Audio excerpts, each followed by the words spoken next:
All right, good evening, everyone. I'm going to call this meeting to order.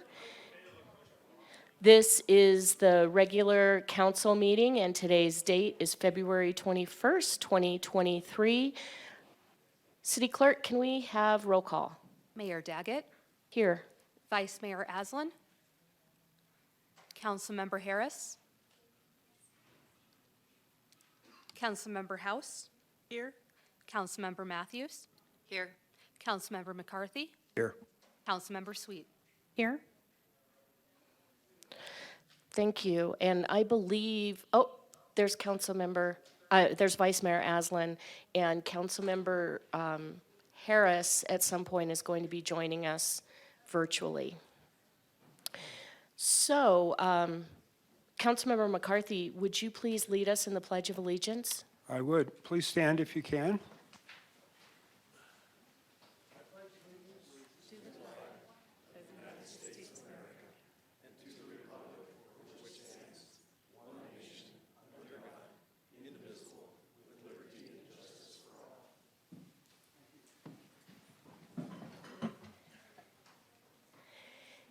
Councilmember Matthews, I asked you for the mission statement, is that correct? You did, Mayor. Thank you. The mission of the City of Flagstaff is to protect and enhance the quality of life for all.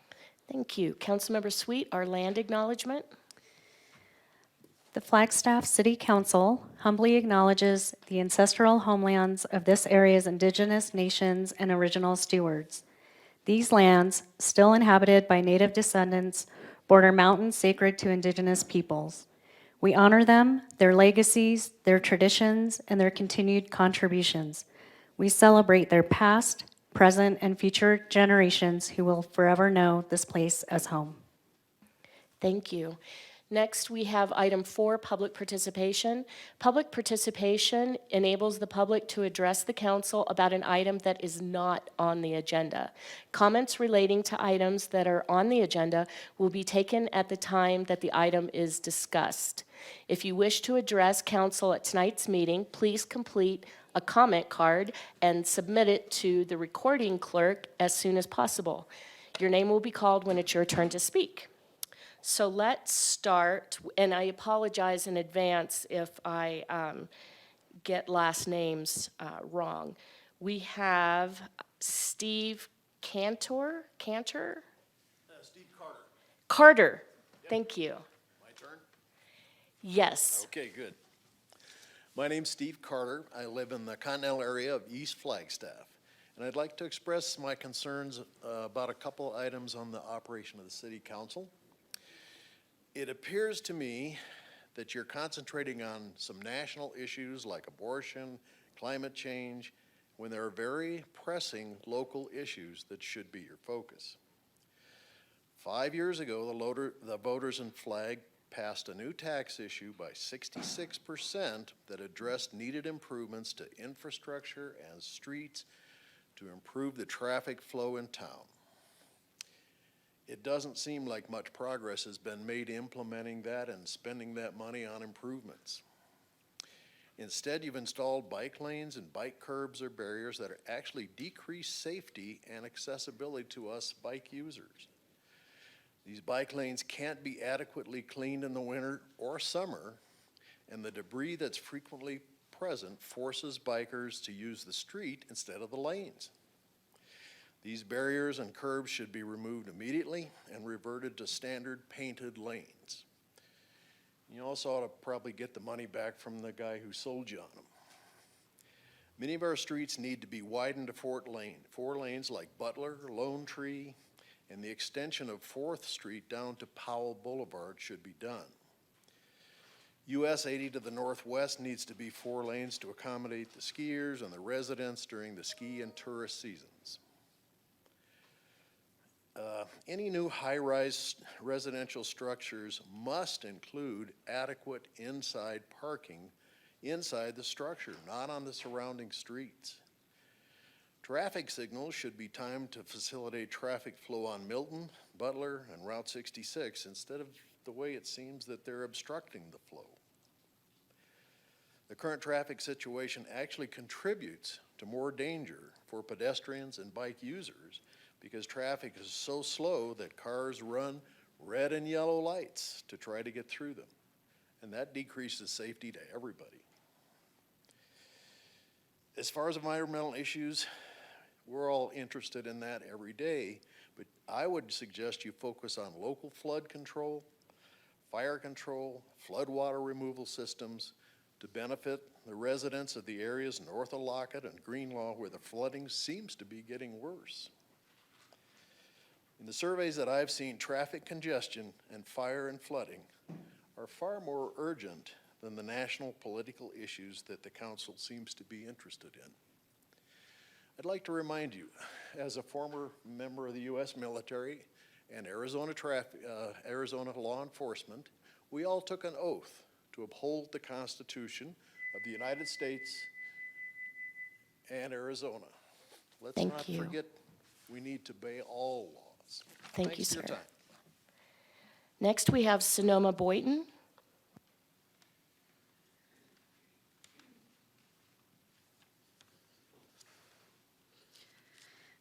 Good afternoon. Thank you, Mayor, Vice Mayor, and Council for the opportunity to speak with you today. My name is Sonoma Boynton, and I am an AmeriCorps Environmental Literacy Corps member serving as the Stream Stewards Coordinator. I am here this afternoon to share information about the new Stream Stewards program. This program was created through a partnership between the Friends of the Rio de Flag, the Sustainability Office, and Water Services Stormwater section. Our goal is to engage and educate community members about our watershed. We do this by supporting volunteers who have adopted sections of the Rio de Flag.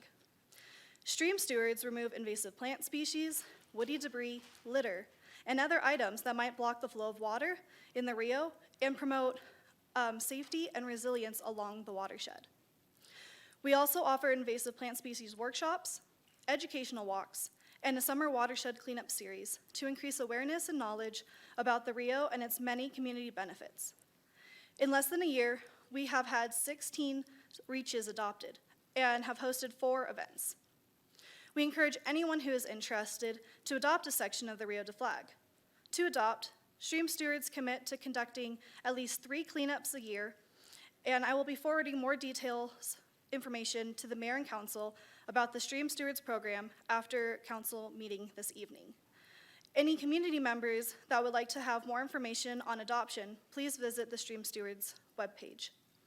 During the next Sustainability Division update, the Sustainability Director will be inquiring if the Mayor and Council would like to formally adopt a section of the Rio de Flag.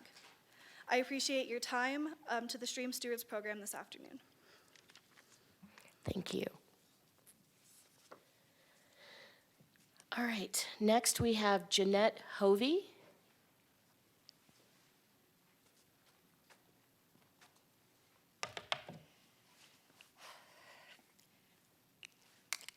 Hello, thank you, Mayor Daggett, Vice Mayor Anselm, and council members for allowing me to speak.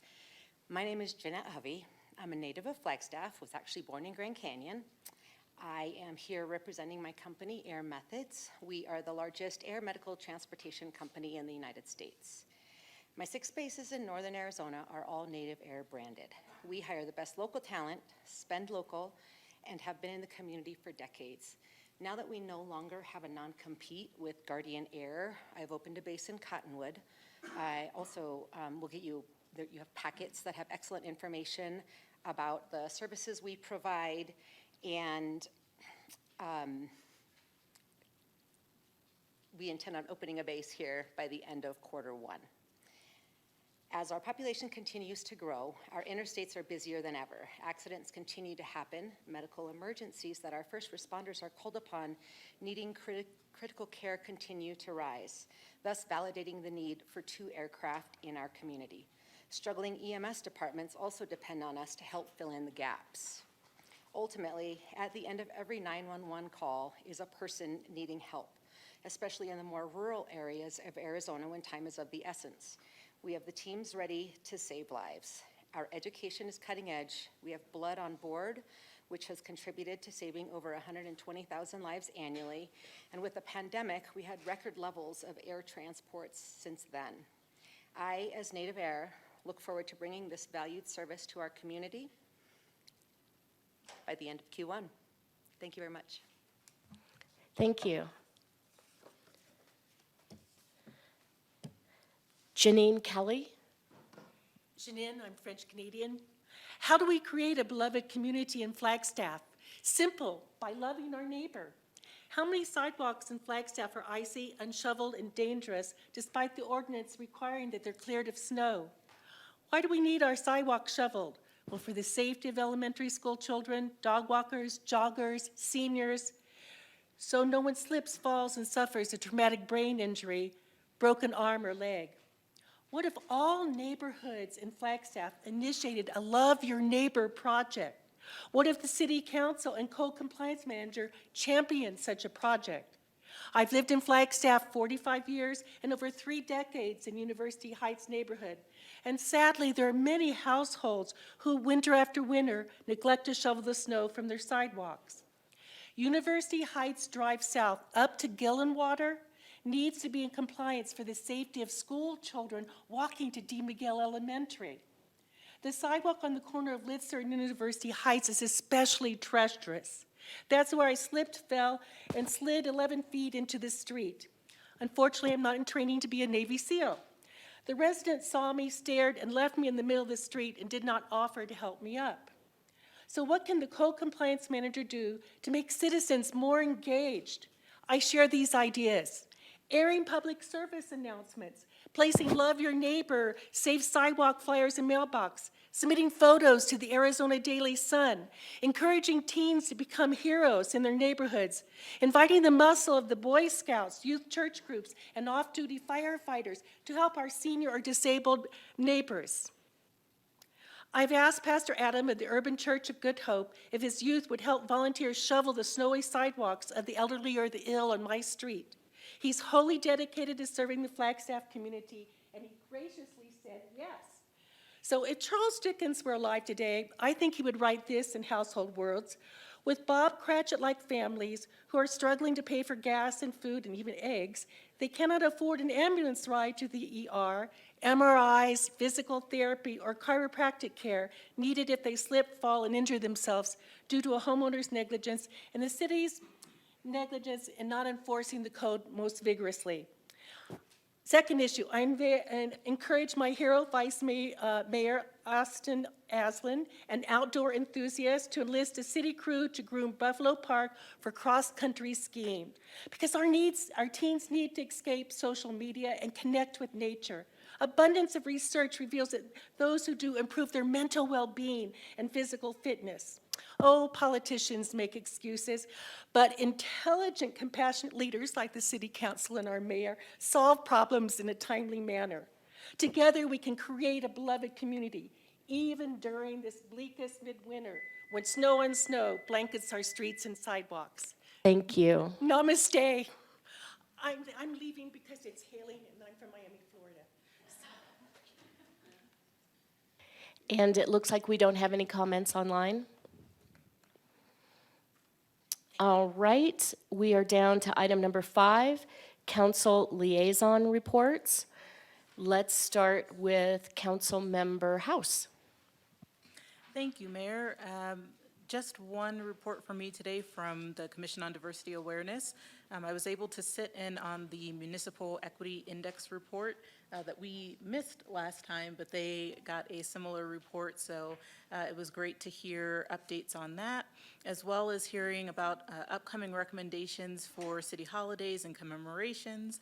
I'm currently working with the Commission on a proclamation for Women's History Month, and they are continuing to hold on conversations on anti-camping ordinances and work being done on the renaming of the Peaks project. That's it for me. Thank you. Councilmember Sweet. Thank you. At last week's Water Commission, it was an actual very good, robust discussion about the open channel maintenance program. And to help everyone rest assured, we're working on it and trying to make sure that the channels stay clear to reduce flooding, erosion, and reduce the sedimentation. Mountain Line unfortunately had to postpone the unveiling of their new electric bus due to the incoming weather. I know we're all very excited, so stay tuned on the new date with that. Thank you. Thank you. Councilmember McCarthy? Thank you, Mayor. As I noted last week, the Executive Director for Metro Plan is wanting to retire here in the near future. And the board has been diligently working on a replacement. We made the decision to appoint an interim director, and we have interviews of 2 candidates this Saturday. So hopefully we can resolve that soon. And then we're going to give ourselves a few more weeks to select a permanent executive director. So that's the news from Lake Wobegon. Thank you, Councilmember. Nothing from me. Vice Mayor Aslan? Thank you, Councilmember McCarthy, for the Metro Plan update. I, of course, am involved in that, and I'm looking forward to the interviews we're doing at 8 a.m. on Saturday morning. I am light on liaison reports today, commission reports, but I do have a couple things to say. I was able to go to Quality Connections a couple weeks ago and be interviewed by a lot of the folks there for their newsletter. That was a lot of fun. They grilled me for an hour with very personal questions. They did their research. They asked me a lot about my books. They asked me more questions about my books than I get at most author events, which was really amazing. And we talked about my time as a Peace Corps volunteer and my work on Mauna Loa on the Big Island of Hawaii as a National Science Foundation research fellow, getting my master's degree. I was really impressed with the level of detail they went into, and I highly recommend that all of you get in touch with the good folks over there at Quality Connections as you have the chance. And then the other thing I wanted to report on real quickly is I was able to meet with Dr. Eric Heiser. He's the new president of CCC. I don't know if you know this, but he's a 3-term council person himself from the community he comes from in northern Wyoming, mountainous Wyoming parts. And so we had a nice camaraderie to start things off with right away. He knows what it's like to be a member of a council body, and now he's running things up at CCC, and we had a lot of good conversations, and I'm looking forward to that relationship. And he's very much looking forward to the opportunity to meeting with all of you as you're able. And I think I'll leave it there for now, Mayor. There's more I could say, but I got to get to Florida because it's hailing. So. Thank you, Vice Mayor. Councilmember Matthews? Thank you, Mayor.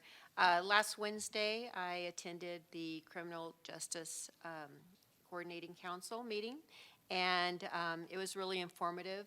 We discussed crime rates, arrest rates, and mainly the effectiveness of our CARE program. And we are anticipating, we've asked the CARE unit to come and do a presentation on just the responses that they have gone to and how it's helped reduce the population in our jail system. And we also had committee updates from the Indigenous Initiative Committee, the Juvenile Justice Committee, Behavioral Health Committee, and Key Performance Indicator Committee. So doing a lot of good things over there, and it was a great honor to be involved in that. Thank you. Thank you. And it looks like Councilmember Harris has not yet joined us online. So I am going to move forward to item number... Mayor, she has just joined. Okay. Councilmember Harris, do you have anything under council liaison reports to add?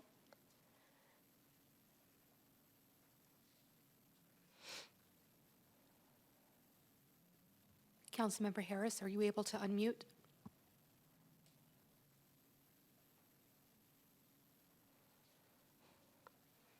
Okay, I think I'm going to go ahead and jump down to item number 6, A and B, liquor license public hearings.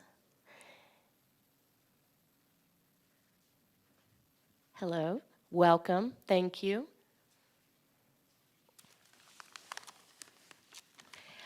First, I'm going to open the public hearing, and then we are going to hear from staff. I'm opening the public hearing. And now staff may go. Good afternoon, Mayor, Vice Mayor, Council. I'm Sergeant Sapp. I'm with the Flagstaff Police Department under the Professional Standards Division. I'm here, I have got two liquor applications for your consideration. The first is for a mobile country club at 3690 Country Club. It's for a sampling privileges. And the second is for Harrington's Tap House located at 2711 East Lakin. And that's a Series 10 beer and wine store application. I found no derogatory remarks for either application, and they should have business representatives here for any questions you might have. Thank you. Councilmember McCarthy? Could you tell me what sampling privileges means? It's an attachment to the Series 9 liquor license that they currently have. And it allows them to be able to allow their customers to sample under strict guidelines that are mandated by the liquor control. So if they wanted to sample liquor X, they could be poured a small amount of it, they could taste it, and if they like it, buy it. Is that correct? Correct. Thank you. Thank you. It doesn't look like we have any public comment. Does the do either applicants wish to speak? Mayor, they are available for questions, but they do not have anything to add at this time. All right. Any other questions or comments from council? So I am going to close the public hearing, and I will entertain a motion to forward the application to the state. Mayor, I have to say the whole thing, don't I? Mayor, I move to approve the two liquor license applications that are presented on our agenda for approval, or to be moved to the state. To forward the application to the state with a recommendation for approval? Yes, that's what I meant. Wonderful. Do I have a second? I'll second. Thank you. Any more discussion? All those in favor? Aye. Aye. Aye. Any opposed? Okay, thank you very much. Thank you. Next up, item number 7, consent items. Are there any items that any council member would like to pull from the list? If not, then could I have a motion to approve the consent agenda items? Councilmember moved. McCarthy. Okay, you can second. I move to approve consent items 7A through 7E, through 7F. Wait a minute. Isn't it just D? A through D? No, it's A through F, Madam Mayor. Oh, I must be on an old agenda, so hold on just a second. I am glitching.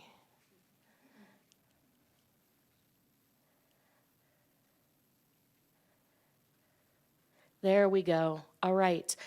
We have a motion. Do we have a second? I'll second. Thank you. Any further discussion? All those in favor? Aye. Aye. Aye. Any opposed? All right, motion carries. We move down to item number 8A under routine items, consideration and adoption of ordinance number 2023-02, an ordinance of the City Council of the City of Flagstaff, amending the Flagstaff City Code, Title 10, Flagstaff Zoning Code, Chapter 10-40, specific to zones, Division 10-40, dot 30, non-transect zones. Do I need to read this whole thing? Section 10-40, .30.050 industrial zones to modify table 10-40.30.050.b to allow manufacturing/processing heavy in the light industrial zone with a conditional use permit, providing for the repeal of conflicting ordinances, severability, and establishing an effective date. Do we have any discussion on this item? I have nothing, but I'm here if you have any questions. Thank you. Any questions? What's the item again? It's 8A. Yes, Councilmember McCarthy. Mayor, could you read that again? No, all kidding aside, I'm going to support this, and one of the key parts of it is that before this type of change could be made, a conditional use permit would have to be approved by planning and zoning, and then the city council has the opportunity to review that. And an important part of that we established last week is that all the nearby neighbors would be notified of any such change. So considering all of that, I will support this. Thank you for making those points, Councilmember McCarthy. Any other questions or comments? And we have no public comment. Councilmember House. Thank you, Mayor. Just a quick question. I was looking at the map that was provided in here and was just having trouble identifying where, I assume it was the light purple, The light correct? Was purple is the light industrial. Okay. Dark purple is heavy industrial, and there's only maybe 5 parcels in town. So mostly that one corridor where the light purple is light industrial. And that is not mixed with residential, correct? No, not Okay. normally. All right, thank you. You're welcome. All right, I will entertain a motion. I move to read ordinance 2023-02 by title only for the final time. Second. I'll second. Thank you, Councilmember Sweet. Any further discussion? All those in favor? Aye. Aye. Aye. Any opposed? Motion carries. Thank you very much. We are down to, Mayor, Oh. I need to read. oop, that's right. City Clerk now reads ordinance number 2023-02 by title only. Terrific. An ordinance of the City Council of the City of Flagstaff, amending the Flagstaff City Code, Title 10, Flagstaff Zoning Code, Division 10-40.30, Non-Transect Zones, Section 10-40.30.050 Industrial Zones, to modify Table 10-40.30.050.b to allow manufacturing processing, heavy in the light industrial zone with a conditional use permit, providing for penalties, repeal of conflicting ordinances, severability, and establishing an effective date. Well said. I move to adopt ordinance 2023-02. Thank you. Do we have a second? I'll second. Thank you, Councilmember Sweet. Any further discussion? All those in favor? Aye. Aye. Any opposed? All right. Ordinance is adopted. Item number 8B, consideration and adoption of ordinance number 2023-01, an ordinance of the City Council of the City of Flagstaff amending the Flagstaff City Code, Title 10, Flagstaff Zoning Code, Division 10-80.20, definitions of specialized terms, phrases, and building functions, Section 10-80.20.040, definitions D to modify the term duplex, providing for penalties, repeal of conflicting ordinances, severability, and establishing an effective date. Do we have anything from staff on this? No, but if you have any questions, I'll be able to answer them. Sorry about that. Thank you. Council, any questions or comments? Do I have a motion to read ordinance number 2023-01 by title only for the final time? Councilmember House? Thank you, Mayor. I move to read ordinance number 2023-01 by title only for the final time. Thank you. Do I have a second? I'll second. Thank you, Councilmember Sweet. Any further discussion? All those in favor? Aye. Aye. Any opposed? City Clerk reads ordinance. You get it. City Clerk, will you read the ordinance, please? An ordinance of the City Council of the City of Flagstaff, amending the Flagstaff City Code, Title 10, Flagstaff Zoning Code, Division 10-80.20, definitions of specialized terms, phrases, and building functions, Section 10-80.20.040, definitions D, to modify the term duplex, providing for penalties, repeal of conflicting ordinances, severability, and establishing an effective date. Thank you. Do I have a motion to adopt the ordinance? Mayor, I move to adopt ordinance number 2023-01. Thank you, Councilmember House. I'll second. Thank you, Councilmember Sweet. Any further discussion? All those in favor? Aye. Aye. Any opposed? All right, motion carries. Item 8C, consideration and, thank you, staff. 8C, consideration and adoption of ordinance number 2023-03, an ordinance of the City Council of the City of Flagstaff, amending the Flagstaff City Code, Title 12, Floodplains, Chapter 12-02, Stormwater Management Utility, by amending Section 12-02-002-003, Schedule of Stormwater Management Utility Service Charges and Fees, providing for repeal of conflicting ordinances, severability, penalties, authority for clerical corrections, and establishing an effective date. Yeah, my apologies. Because of a noticing issue, we are going to reopen the public hearing. So if there is any comment, or if council members want to ask any additional questions, I mean, this may be fresh in everyone's minds because we've discussed it so many times. Ed, did you have anything that you wanted to add? Good evening. No, we are just here for any questions that might come up or comments. Happy to take those, but no new presentation or new material. Thank you. Thank you. Councilmember McCarthy. Just to clarify, we had 3 scenarios last time, and what we voted on was option 3, what we're calling 3B, and that's what we're voting on tonight. Correct. Do I have a motion to read ordinance number 2023-03 by title only? Mayor, if I'm going to close the public hearing. first, if you could call to the public to see if there are any other comments, and then close. Thank you. And there are no other comments that I can see.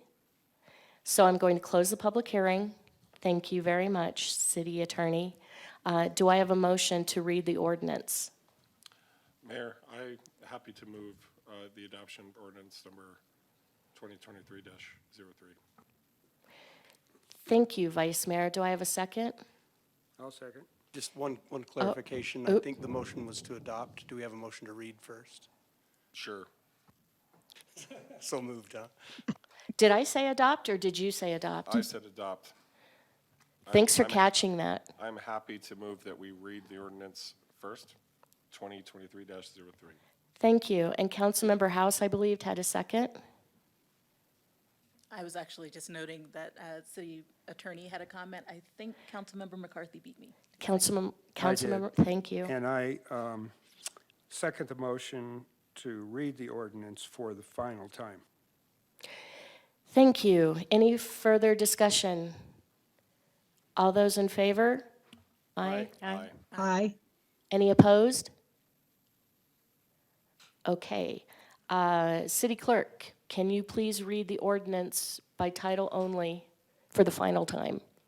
An ordinance of the City Council of the City of Flagstaff, amending the Flagstaff City Code, Title 12, Floodplains, Chapter 12-02, stormwater management utility by amending Section 12-02-002-003, Schedule of Stormwater Management Utility Service Charges and Fees, providing for repeal of conflicting ordinances, severability, penalties, authority for clerical corrections, and establishing an effective date.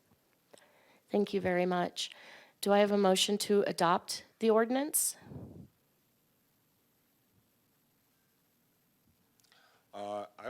I tried to save the city clerk the trouble of reading that.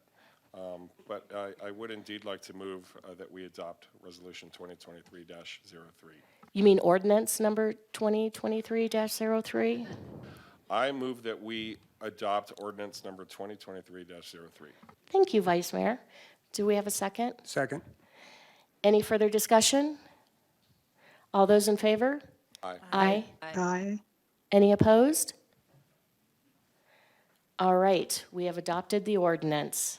Thank you. Thank you. Okay, on down to item number 9, public hearing items. Consideration and adoption of ordinance number 2024-04, an ordinance of the City Council of the City of Flagstaff authorizing the exchange of property of substantially equal value with the Arizona Board of Regents, providing for delegation of authority, repeal of conflicting ordinances, and establishing an effective date. And along with that, we have consideration and adoption of resolution number 2023-05, a resolution of the City Council of the City of Flagstaff approving the First Amendment to an intergovernmental agreement with the Arizona Board of Regents related to consolidation of university campus and road projects. Yes. Mayor, you said ordinance 2024-04. It's actually 2023-04. Thanks for keeping it real. Just for the record. Councilmember McCarthy, 2023-04 and 05. So, staff, do you have a presentation for us? I do, a very short one. Good afternoon, Mayor and Council. Bryce Doty, the Real Estate Manager. This item is an IGA amendment with NAU along with an ordinance authorizing a property exchange. And it does 4 things. Here's where we're playing in the world. These stars on the map, mostly off Milton and a little bit behind on the east side of NAU campus. First thing it does is we needed to get the Beulah University project going. A lot of that happens on University, on the eastern side of University Avenue, which happened to be owned by NAU. So we were trying to figure out the best solution to how we want to do our public or our capital improvement projects while still while acknowledging that their ownership is. Through the negotiations, we came out with the best solution was, well, the portion of the university that's actually serving the public, which is the Target Shopping Center and Green Tree and everything like that, that's not directly in line with NAU, should probably go to the city to maintain. And so that's kind of the deal that this property transaction does. And so ultimately for us to do our Beulah University improvements, we're going to take ownership of that portion of university. In exchange, last year we abandoned a portion of right-of-way off of Hoskins Avenue, so that's what's on the screen right here. And so we're going to exchange that abandoned right-of-way to NAU, which is this portion right here. And here is the shiny new piece of road that will come into the city's maintenance responsibilities. Along with this, the new right-of-way, these red lines on the top, those are new drainage easements that will become part of the city's drainage infrastructure. And let's see. Yeah, and just to kind of reiterate, where it's going to stop maintenance is right where it intersects with the 2 parcels that become NAU property. The other consideration is that the NAU will still maintain this for snow plowing operations, but all the other road maintenance will be taken on by the city. So that's the main part of what this accomplishes. Here's kind of the quick, we exchange values, and we try to get as close as we could. Couldn't get there initially, so there is a little bit of a a debt that the city has or a debit that the city has against an AU, which is why we kind of memorialize this in this IGA so that we can have other things where the city and the college work together so that we can find good solutions to make things happen easily. And part of that is the fourth thing that's happening on this, which is the expansion of Lone Tree. And so we expect, if there is a slight difference between the exchange here, we'll want to make it up on any of the values that the city needs to exchange to widen Lone Tree in the future. So that's the primary thing it does. The second thing it does is NAU bought this parcel, which was the old Chinese restaurant, and they bought it from a company that wanted to build a CVS. As part of that development agreement, the CVS was required to put a turn lane on Milton. The master plan for NAU, they haven't really identified what they want to do with that.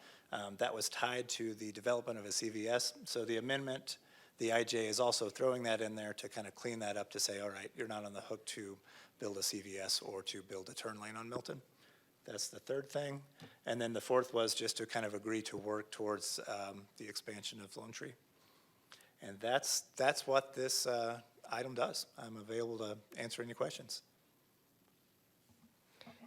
Councilmember Matthews? Thank you, Mayor. I just wanted to clarify on that last parcel, the abandoned restaurant and that other property, is that part of the exchange to us? Are we taking that over, or are we just eliminating their need to build a CVS?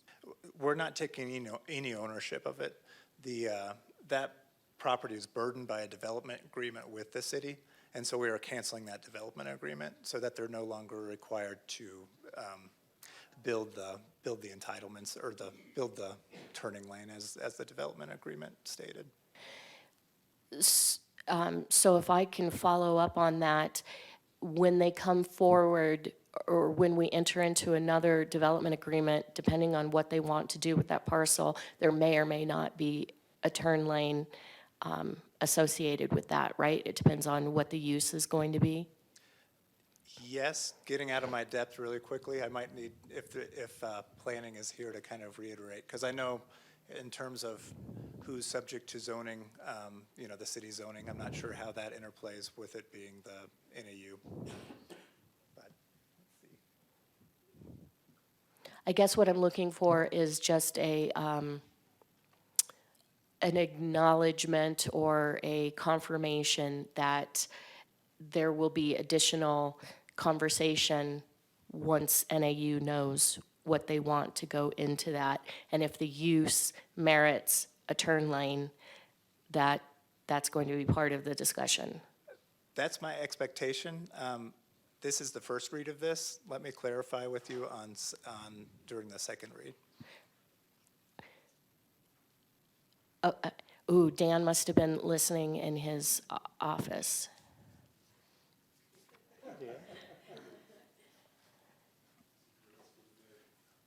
Good afternoon, Dan Folk, Community Development Director. I heard part of the question. I think it was about land use in the university. Yes, so as part of this IGA, we are releasing NAU from the development agreement that had them building a turn lane as part of a CVS. And I guess I'm asking for confirmation that when NAU decides what they want to do with that parcel, that there will be going through the process again and we'll have a development agreement that reflects what we deem necessary in terms of whatever that use is going to be. I'm just trying to think about the history of that development agreement. There were a couple different things going on at the time regarding that turn lane, but if it's NAU property, if they own the property, they don't necessarily have to follow city zoning, is my understanding. That's a legal question. So I'm not 100% sure if development of that property would include a development agreement. I'd have to think about this one a little more. Councilmember McCarthy and then Councilmember Matthews. At one point, there was talk about a road and like an extension of Route 66 from the west, going across Milton and going into the NAU campus at that point. I don't know if that's still viable, but that was an active discussion that was had a couple years ago. Yeah, we're talking about at where Route 66 and Milton intersect, right? And Yes, and this would be the property that was formerly a Chinese restaurant. Right. So yeah, there was a lot going on at the time. I think that that last IGA was executed. NAU was looking at doing an entrance there, that's correct. I believe they actually used a transit grant to do some planning. My understanding is they've abandoned that idea for now. It could come back. But I believe it was during that whole time that we came up with this agreement and the turn lane and yeah, how we were going to manage that improvement at that intersection. But for now, I don't believe that's happening.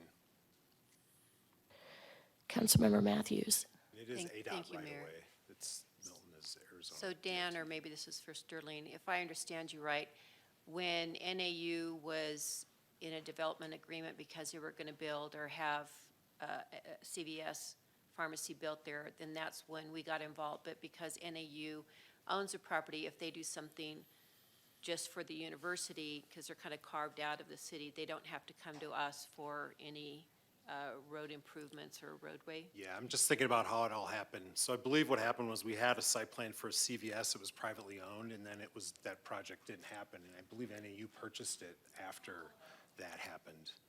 It's coming back to me. And so it was in conjunction with that CVS project that, yeah, we entered into this IGA because I think it impacted NAU property, and we wanted to make sure the turn lane and all that was happening. But since that project went away, I believe NAU then bought the restaurant, what was there. So that clarifies I think what that's we the were timing getting of it, at. Yes, I had to think for a second there. Okay. And from a legal perspective, you're correct, NAU doesn't have to follow the zoning. Okay. So the CVS project, it was privately owned at that time, yeah. Okay, thank you. Other questions, comments from council?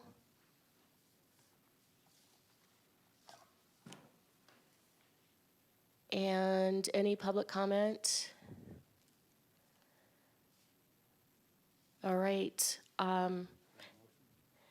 Yes, and we can, so for this meeting, we're just reading ordinance -04, and then we're adopting both at the next meeting. Correct. Okay. So can I have a motion to read the ordinance by title for the first time? I move to read ordinance 2023-04 by title only for the first time. Thank you. Do I have a second? I'll second. Thank you, Councilmember House. Any further discussion? All those in favor? Aye. Aye. Any opposed? City Clerk, take it away. An ordinance of the City Council of the City of Flagstaff authorizing the exchange of property of substantially equal value with the Arizona Board of Regents, providing for delegation of authority, repeal of conflicting ordinances, severability, and establishing an effective date. Thank you. All right. I believe that's all we have for that item. So item 10, discussion items. We have a presentation on civil rights and municipal equality index. And we have a staff presentation, I know.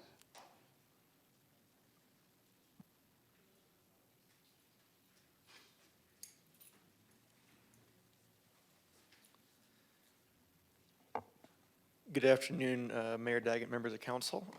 Thank you for having me this afternoon. This was originally going to be on last week's agenda, but with the weather and change, it was moved to today. So let's open this up here. And I also gave the same presentation last week to the Commission on Diversity Awareness. So Councilmember House, you may have heard some of this before. But we'll go ahead and do it again. This is the second year that I've gotten to give this this presentation. I gave one last year as well. It was a bit earlier in the year. I think it was in early January. but it'll cover the same kinds of topics as last year.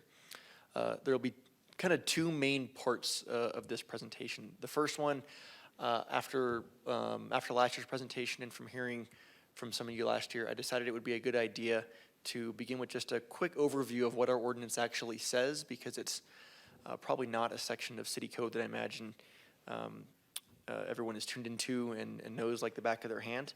So I'm going to go over some of the provisions we have in our ordinance. I'm going to go over what our complaint process looks like if someone brings forward a complaint to the city. I'll go over some of our outreach, and then I'll also go over an area where I'll seek direction on a possible change to the ordinance that city staff has identified. After that, we'll move into part 2 of the presentation, which is on the Municipal Equality Index.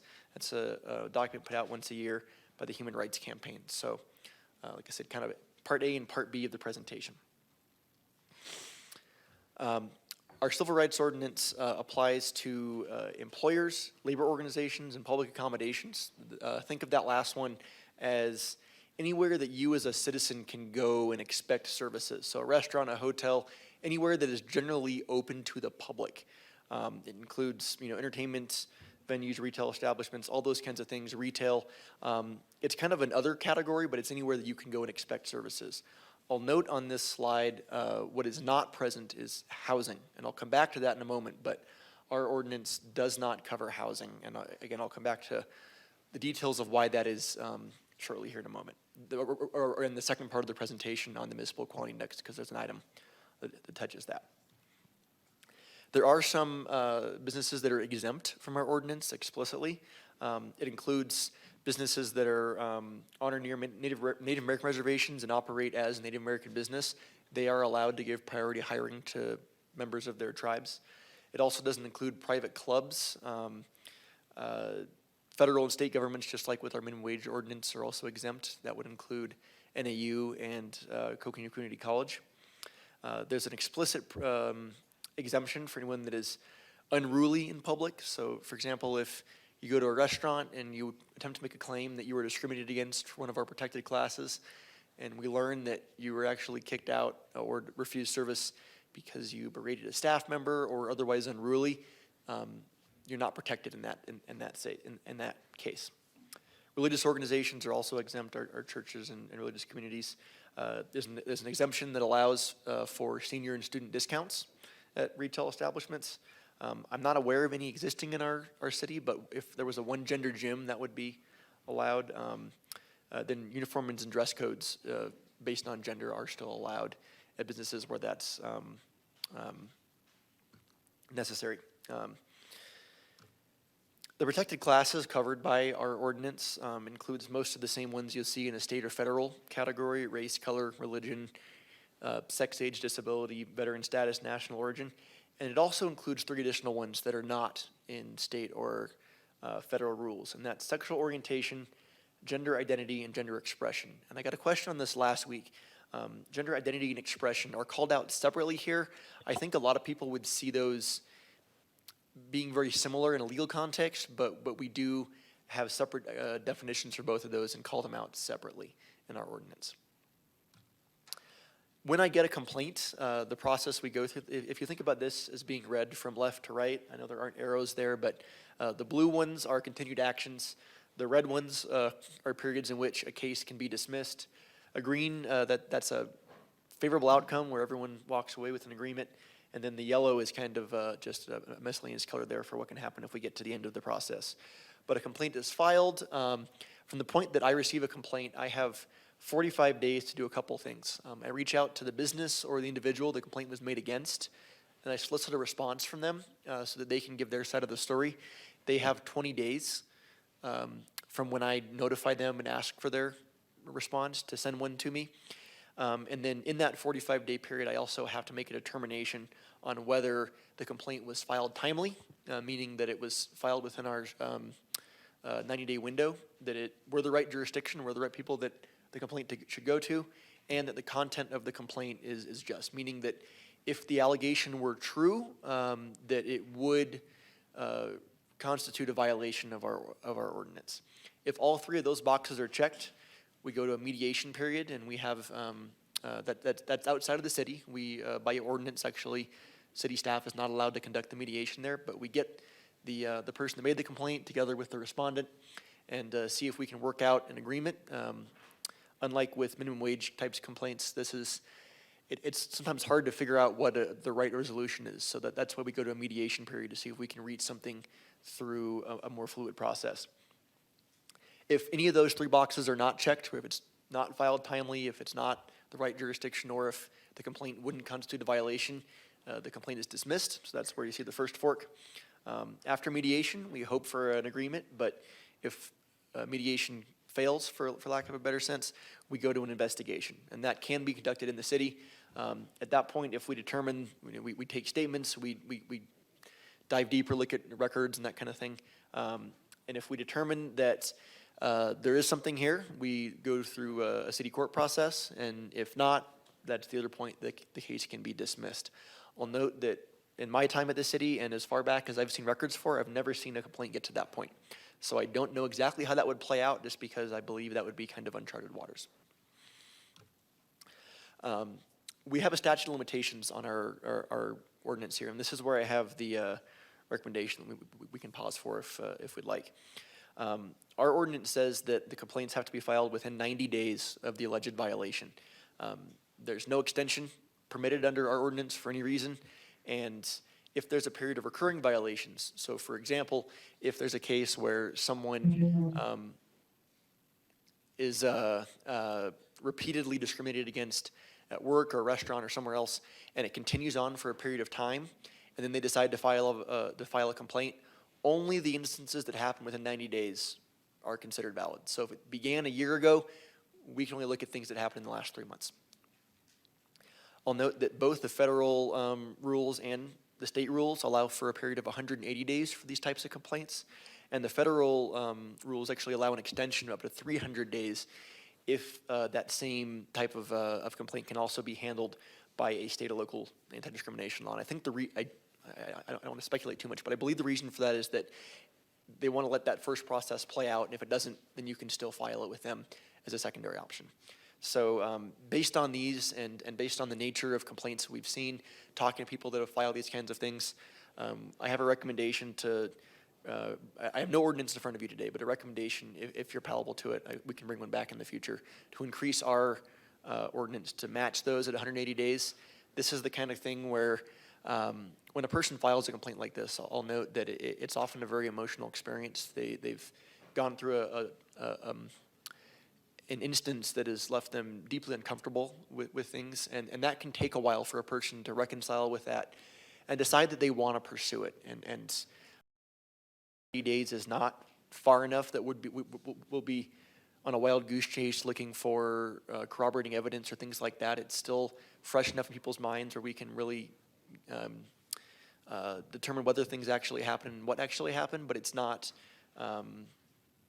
too short that we're going to lose a lot of people for that reason. So if you'd like to discuss that at this point, I can pause and that can happen, or I can wait. I can continue. We can go back to that at the end. It's really, I think, up to you the way you'd like to approach that. But that's an official recommendation I'd like to bring to the council.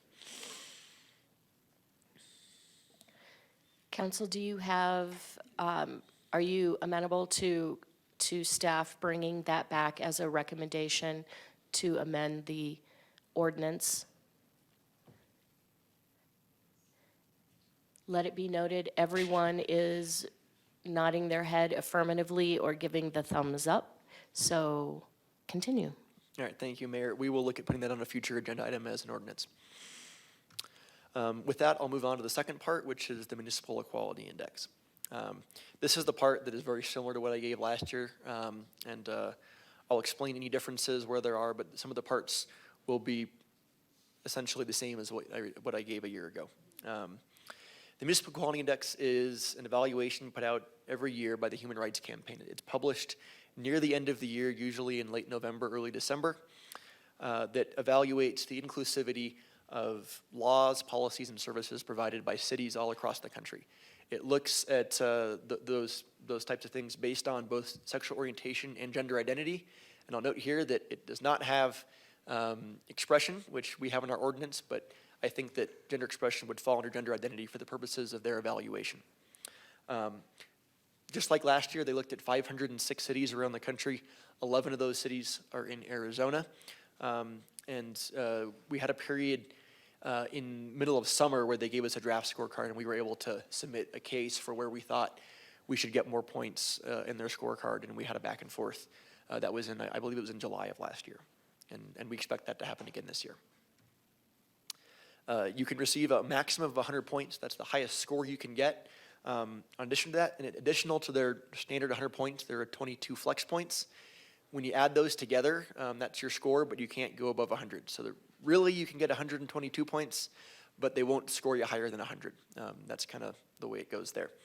There's 5 categories that they score cities on. The first one is their non-discrimination law, so that would be looking at Title 14 of our city code. They look at the municipality as an employer, so that looks at our employment practices, some of the things we provide to our city staff. Municipal services, these are the kinds of programs that the city runs for the community. Law enforcement, that's a really simple category, there's only 2 items in it. And then leadership on LGBTQ equality. That's the most subjective area, and that's where they kind of look at members of our commissions and city council, as well as some of our higher-ups in the city, just to see their activities and representation. Like last year, I come back to you with a score of 88 out of 100. We got there through a different means, the math, a different way, but we got to the same place. So there were some areas we gained points and some areas we lost points, and I'll go over each of those here going forward. But you can see the breakdown of how we scored in each of those 5 categories, as well as a column showing where the change happened, broadly speaking. So, and I believe last year we also had an 81 plus 7, but I'm not sure that really matters a whole lot.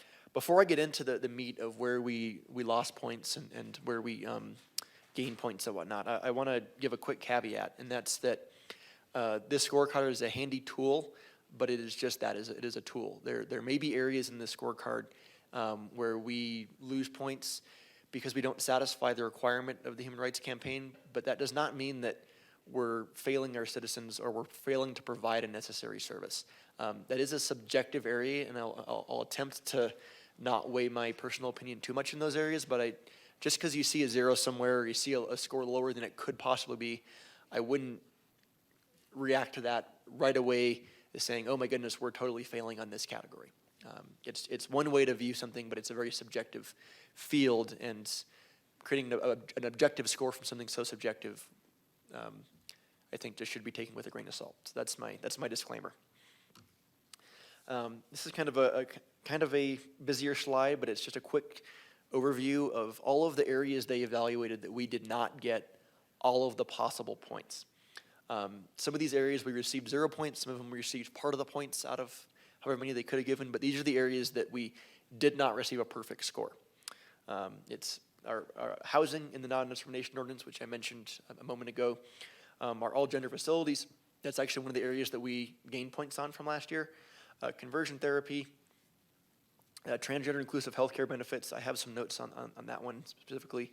The way our non-discrimination ordinance is enforced, and I'll note that if you see NDO going forward, that's what that means, is referring to our ordinance. Our youth bullying prevention policy, services to unhoused LGBTQ persons, services to LGBTQ plus older adults, services to the transgender community. All 3 of those are very similar in the way they evaluated us. Reporting our 2020 hate crime data to the FBI, that's a new item this year, and I'll explain exactly why that's on there when we get to it. Leadership is pro-equality policy efforts, and then the last one is testing the limits of restrictive state laws. So the first one here is housing in our non-discrimination ordinance. And if you recall that we got an 88 out of 222, that really means that there was 34 points available that we didn't get points on. This was 10 of those 34. It's a huge item on their scorecard. And as I mentioned, our NDO covers public accommodations, but not housing. There were 3 cities in Arizona that did receive these points. It was Tucson, Tempe, and Phoenix. And the reason that those cities and only those cities receive points for this is that there is a state preemption from adding housing to non-discrimination ordinances or passing other types of protections around housing. The state law allowed, and I'm going to make sure that's past tense, allowed cities with a population over 350,000 people to adopt a fair housing ordinance, but it had to be adopted before January 1st of 1995. So that's pretty far in the past. We meet neither of those requirements. We're under 350,000, and the year 2023 is far past the deadline that they set. I'll note that it's not on this slide because it happened so recently, but there was actually an opinion from the Arizona Attorney General's office just a month or two ago relating to something else the city of Tucson attempted to do. They attempted to add something to an ordinance protecting housing based on the way a person made their income. And the Attorney General essentially said, no, it's after 1995, can't do it. So this has been looked at recently. I'm not sure if it has since the state office has rolled over, but I just wanted to note that even though it's not on the slide. So unfortunately, I don't have any identified possible actions on this. Can I pop in here? Absolutely. So Phoenix, Tucson, and Tempe, did they add this before the deadline and they had already met those qualifications? Yes. Okay, thank you. Yeah. Another note here, just with the language I've used, I have at the bottom possible action on each of these slides. I put possible instead of recommended because I don't want to venture into the policy creation side of things, and I'm here to give you information and not recommendations. So just a note on that. Single occupancy, all gender facilities. This is one of the areas we received a new point. We got 1 out of 2. We got 1 new point since last year, and this was because of the direction that City Council gave last January to require all gender facilities in city-owned buildings. I believe that just required us to change some signs in our city buildings, if I remember properly. To get the full 2 points, they would require that all cities citywide are required to do the same thing. That's a bit of a bigger ask, and I think we talked about this last year. I did make a case to them with our submission in July that we've adopted the 2018 edition of the International Building Code, which requires new construction to have those types of facilities in it. But so that's an area that any new buildings or renovated buildings will have to make that change, but older buildings will not. They kind of said that we would need an actual ordinance that adopting the IBC is not sufficient to get those points. So the only possible action I see based on those conversations would be to adopt an ordinance on gender-neutral facilities in all buildings citywide, whether or not they're owned by the city of Flagstaff. The next item is protecting youth from conversion therapy. We don't have an ordinance on this topic. It's not banned at the state level, and there is no preemption right now in state law that would stop us from having an ordinance on this matter. Pima County has one, and as far as I was able to find, they're the only jurisdiction in the state that bans conversion therapy. So to get these 2 points, I think that we would need an ordinance banning conversion therapy for those under the age of 18. Can I ask a question here? Sure, absolutely. So this would be regarding counselors. So the city would have an ordinance that says no counselor or no program may use conversion therapy. Yeah, I look over, make sure that Sterling's not staring in the back of my head as I answer this question, but I believe that's approximately correct, something to that effect. And can you send us Pima County's? Yeah, I can do that. I can certainly do that. I'll excuse me. I can send that to the council email address with a copy of their ordinance if you'd like. Okay, thank you.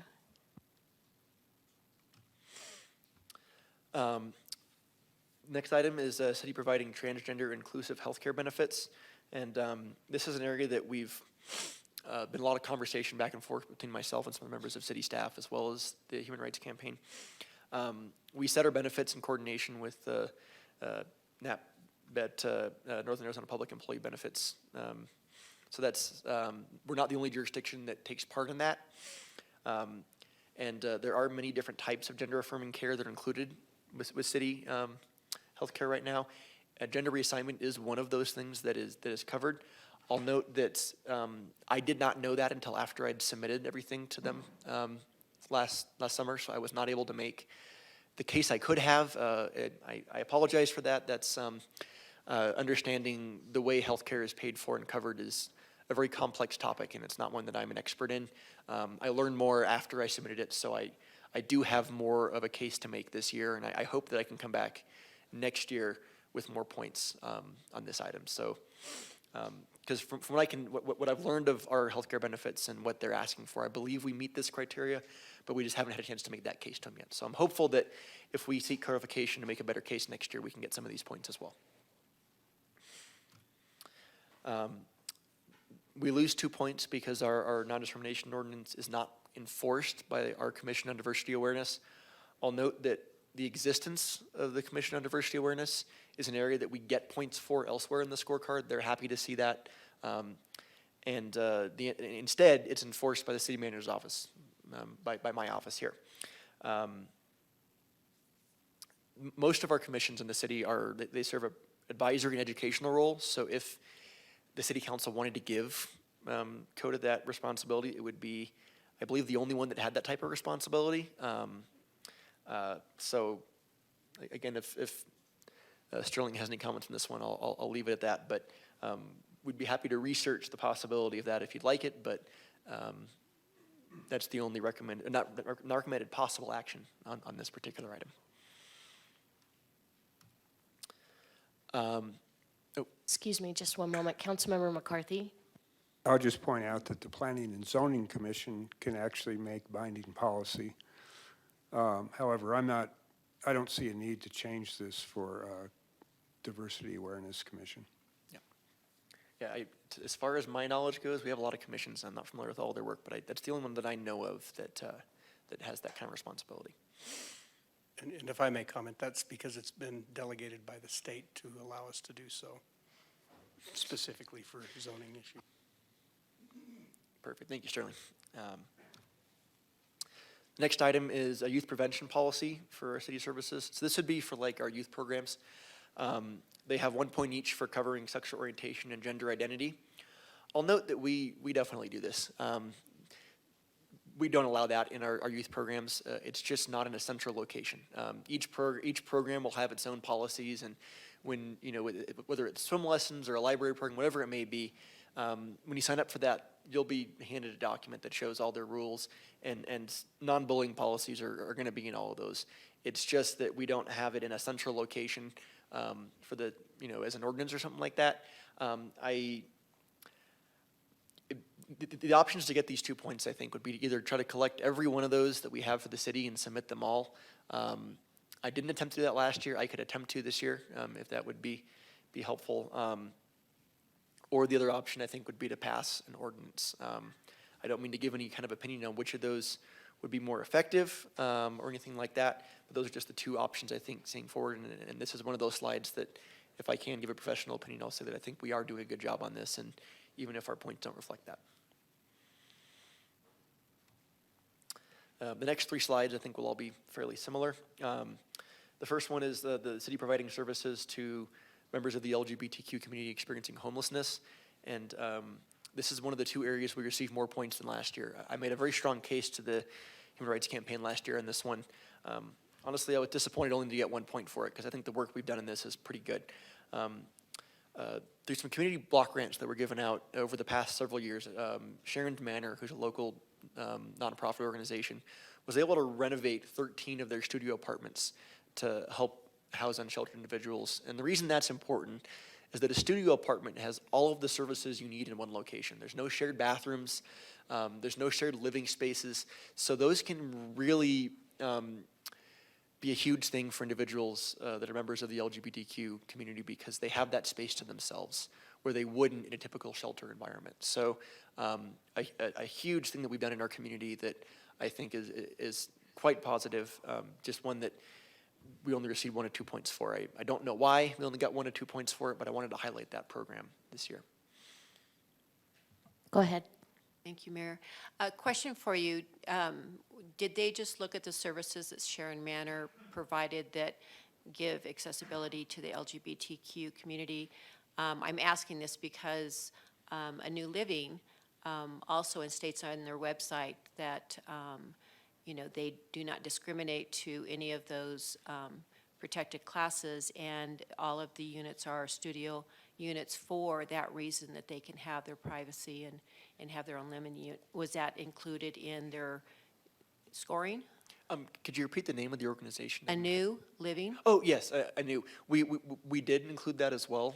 They were looking at those types of things, but they were looking at them as far as how the city funds them as well. So I think these block grants spoke more because it was a higher amount of funding, Yeah, and it was new newer. doesn't, a than- new doesn't take federal money, that's why. Right. So. Similarly, city providing services to LGBTQ plus older adults. They specified when I reached out on this one, and then the next slide will be very similar, that they are looking for specific programs that are really geared towards that community. Looking through all of our city programs and talking to some folks that run city programs, I did not see one that met their criteria for this. I don't know that that means that this is an area that the community doesn't have one. There may be nonprofit organizations that provide these kinds of things. I just was not able to find one that either received direct city funds or that we provided directly. And their definition here was pretty rigid, that it had to be a program not just that was inclusive to this community, but was really targeted at that community specifically. So we could begin offering those programs or looking to fund a nonprofit organization that does, but those are the ways on this item that I think we could attempt to get these 2 points in the future.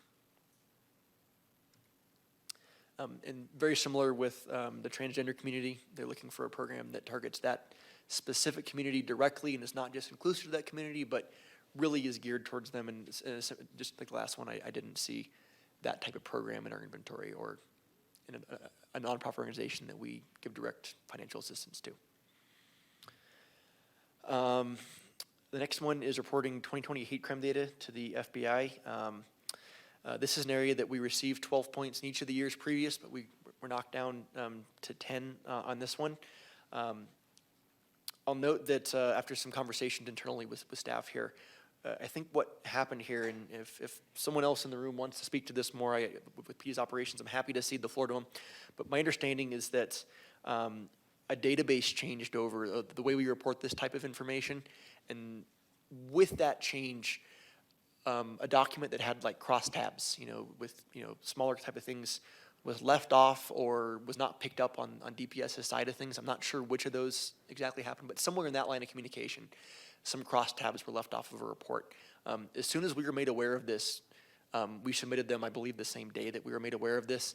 They are live now. They exist in the FBI database, and that's why we still got 10 of the 12 points. It was just late from when they looked at it. I also confirmed that the ones for the next year were submitted and are shown in the database properly.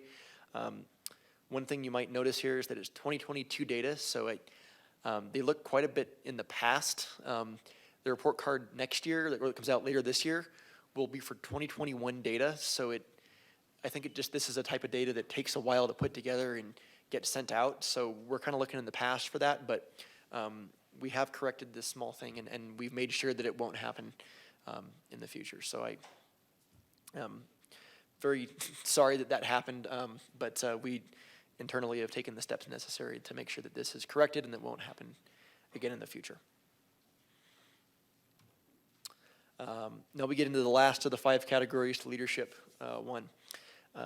This is one of the most subjective areas that they look at. Leadership is pro-equality legislative or policy efforts.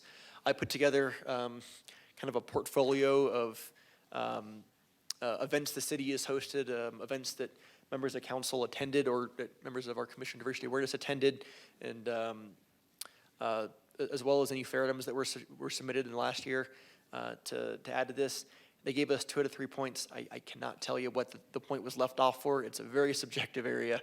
And really this is an area that I don't have a possible action because it kind of falls to our elected and appointed leadership to take action and to make statements and that kind of thing. My last slide here is the city test limits of restrictive state law. And I'm going to be very careful with this slide for what may seem like obvious reasons. We received 0 to 3 points for this one. This item exists on the scorecard. Think of it as a carrot to get a city with a restrictive state government or with preemptions in the state law, to attempt to push back on those in certain ways, whether that be through legal action or, whatever it may be. They kind of want cities to test those restrictive state laws and take statements against them. You'll notice here under possible action, I didn't put none, I put NA. Think of that as no comment, because I am not about to sit here and recommend or even suggest any kind of action that would take us that direction. So informational only. We could get 3 additional points if the city were to attempt to test the restrictions at the state level, but I have no comment on what that would look like or what it should look like or anything to that effect. So that's the end of my presentation. If anyone has any questions or comments, I'm happy to take those at this time. Thank you. Councilmember House. Thank you, Chris, for this presentation, and you were right, I've had the honor of hearing it twice. However, this time I did have a question about the NDO specific to the housing points. Go back to that slide for you, sure. Yeah, that'd be great. So if I'm understanding correctly, the non-discrimination ordinance is specific to sexual orientation and gender identity, is that correct? Yes, and gender expression as well. So I'm just wondering if the group that assesses this have looked at amending that score item on the basis of the fact that gender identity and sexual orientation have been considered covered by the protected class of sex since 2020. We made that case to him. That was the case I made this last year because there wasn't really a legal path forward. I shared some documents showing that the city's interpretation of sex and as a federal protected class includes those. They were not amenable to that argument, unfortunately. Vice Mayor. Yeah, Chris, thank you. Can you go back to that last slide? I have a question for you. The very last slide? Yeah. Yeah. Okay. I think this is also a question for a couple folks during the next conversation we're going to have about state legislation. There's been a lot of attacks on youth access to gender-affirming care cropping up around the country. And I just want to sit with this slide for a second. It seems like there may be opportunities on the horizon to engage in this kind of pushback or testing the lines. I wonder if you care to comment on that, and then just a heads up for our lobbyist, our state lobbyist. I'm wondering if you're able to look up what the latest is on where chatter is on laws like this within the state of Arizona, or Sarah, if you have any comments on that too, get those ready for the next conversation. Can I ask what comments and you're looking for you from don't me have in to this? comment. I'm just giving Okay. you an opportunity. If this might not really be your lane, so feel Hey. free to. I'll see on this particular item, I'm Defer. very cognizant of the politics administration dichotomy and where I fall on the administration side of that, and especially when it involves state preemptions and state rules and an item that I think is kind of attempting to incentivize a bit of testing the waters. I really don't want to comment on that if I don't need to. Other questions or comments?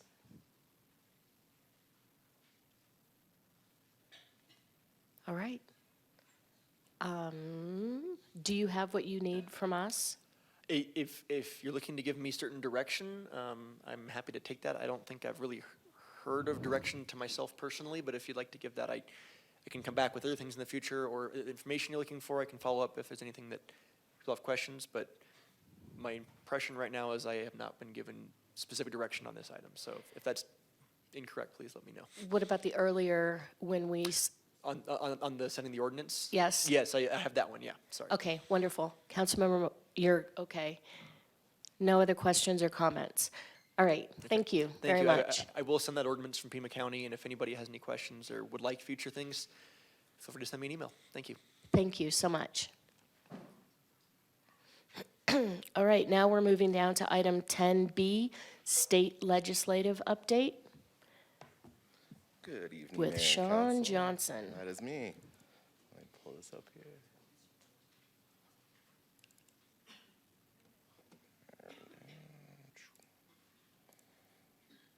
All right, Mayor and Council, good evening. Sean Johnson, Chief of Staff to the Mayor and Council, along with Sarah Langley, our Public Affairs Director. We do have Todd Modeska online, and then we do have Brian Murray, who just started with us last week. He will not be on this call, but in our next legislative update, we will have him. So very excited to have a new member of the team. So I'm going to get right into it. And before we get started into the down and dirty of the bills, I really wanted to just do an overview of how a bill becomes a law. It's for a refresher course as well as for the community, and you'll hear us say, oh, the bill is in its second read, or it's in COW, which is Committee of the Whole. So I just wanted to give a real quick overview of how that goes, and then I can also send you this. Funny side note, I was given this when I was a legislative intern for the Secretary of State's office on my first day, and I still refer back to it sometimes. So if you ever need it, let me know. So when a bill comes in, and then this goes for both the House and the Senate chambers, this first line here, I'm not sure if you could see, so it'll be the first to the left up there. And so a bill is introduced to the legislature. It goes through the first read, so every bill that comes up, anybody that comes up with an idea, it has to be first read in the House, or the COW, they call it Committee of the Whole. Then, once that gets read for the first time, it then moves over to the committee, or a committee will be assigned, I apologize, by the House Speaker or the Senate President. Gets assigned to a committee, goes into a committee, does all this stuff, amendments, they debate, public participation. It then gets sent on to rules, just to make sure everything's above board, of course. And then it moves to the Committee of the Whole, where everybody gets to vote on it. So all the representatives, all the senators. More amendments are come out, see if anything changes. The bill could die if it doesn't make it through. And then it does move on to a third read. So they have to have that third read where every member will vote on it, and they have to be present to vote on it. So if that makes it through the whole shebang, then it will be transmitted to the Senate. So, and then just kind of picture this. So while the House is doing their thing, we'll say, the Senate's doing the same thing. So we just crossed that deadline, I want to say last Friday, the 17th, of when bills had to go across, is what they say. So right now, all the bills from the Senate are in the House, from the House are in the Senate. So once the bill does get through each chamber, if it is decided on that they like it, then it will go straight to the governor's office for a signature.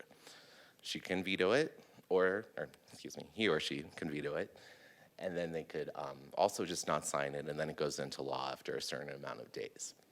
So, but if the bill is not, the House and Senate aren't really meeting, they don't really like each other on that one, they'll go into a conference committee. And each conference committee member is picked by the Senate President and then the House Speaker. And so they'll, kind of like the picture, I guess, they'll duke it out a little for the bill. And if we can get it all through and they all like what's going on, then it'll get sent to the governor's office. If it's not, the bill usually dies, or it could go back and get some amendments to see if that would work. But usually they would die in that process if it doesn't make it through the conference committee. So, with all that being said, I'm going to go straight into it. We're going to start with bad before good.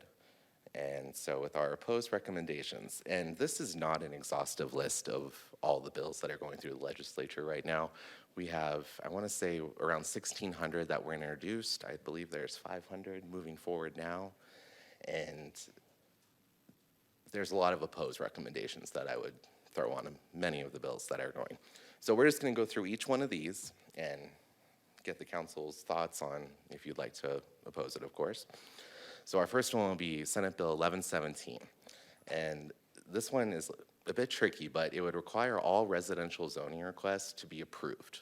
So we wouldn't really need a planning commission, planning zoning. It would just go out, kind of by right, we'll say. In general, and it does not focus on affordable housing, and it's not in line with any of the zoning reform discussions being had. It actually promotes large lots. With this one, I think it's pretty self-evident, but wanted to present it to you all if we had any questions on this one first off, if that's how we'd like to take it. Yeah, let's do thumbs up, thumbs down, unless we think we need additional discussion. And we do have Todd online, so he can definitely fill in some blanks if we have Yes. them. So I saw thumbs down. I have a question. Yes, Big sir. thumbs down on this Vice one. You know, there's a lot of silly legislation going back and forth in the State House right now. So I expect this list to be long. And we don't need to speculate on why that is, but there's, I just want to acknowledge right from the start of this that I have been receiving lots of concern from the community from all corners and all angles, not just the usual suspects, but everywhere, showing concern about a lot of things that are being talked about in the legislature right now. I expect a lot of these bills to die their deaths as the process goes along. But when you can, Sean, I would like you to comment, if you're able to, on how veto-proof some of these bad bills are, when that might be specific or different from, you know, from average. So just to say that at the outset, if you could do that for us. And I know the public will appreciate having that additional clarity at times on how likely these things are to get through the full process, even with a more balanced structure in the government right now. That makes sense. And I would probably lead on Todd for that as well. But with that being said, it should be pretty self-evident with our new governor on bills that would most likely be vetoed. But we also have to remember the negotiations. She just vetoed the first budget. And so we really have to wait and see on what will they give us if we give them something. Or so it's still in those beginning stages where I really wouldn't want to comment on what's coming up because we really have to see what's going to be bargained with.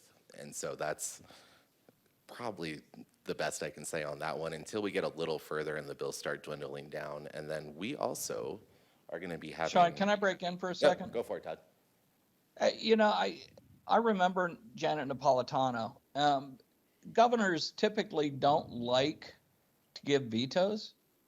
And so we need to mobilize and fight a lot of these so that the governor has a reason to veto if we need her to. But if we can defeat them, we should give her as much cover as we can.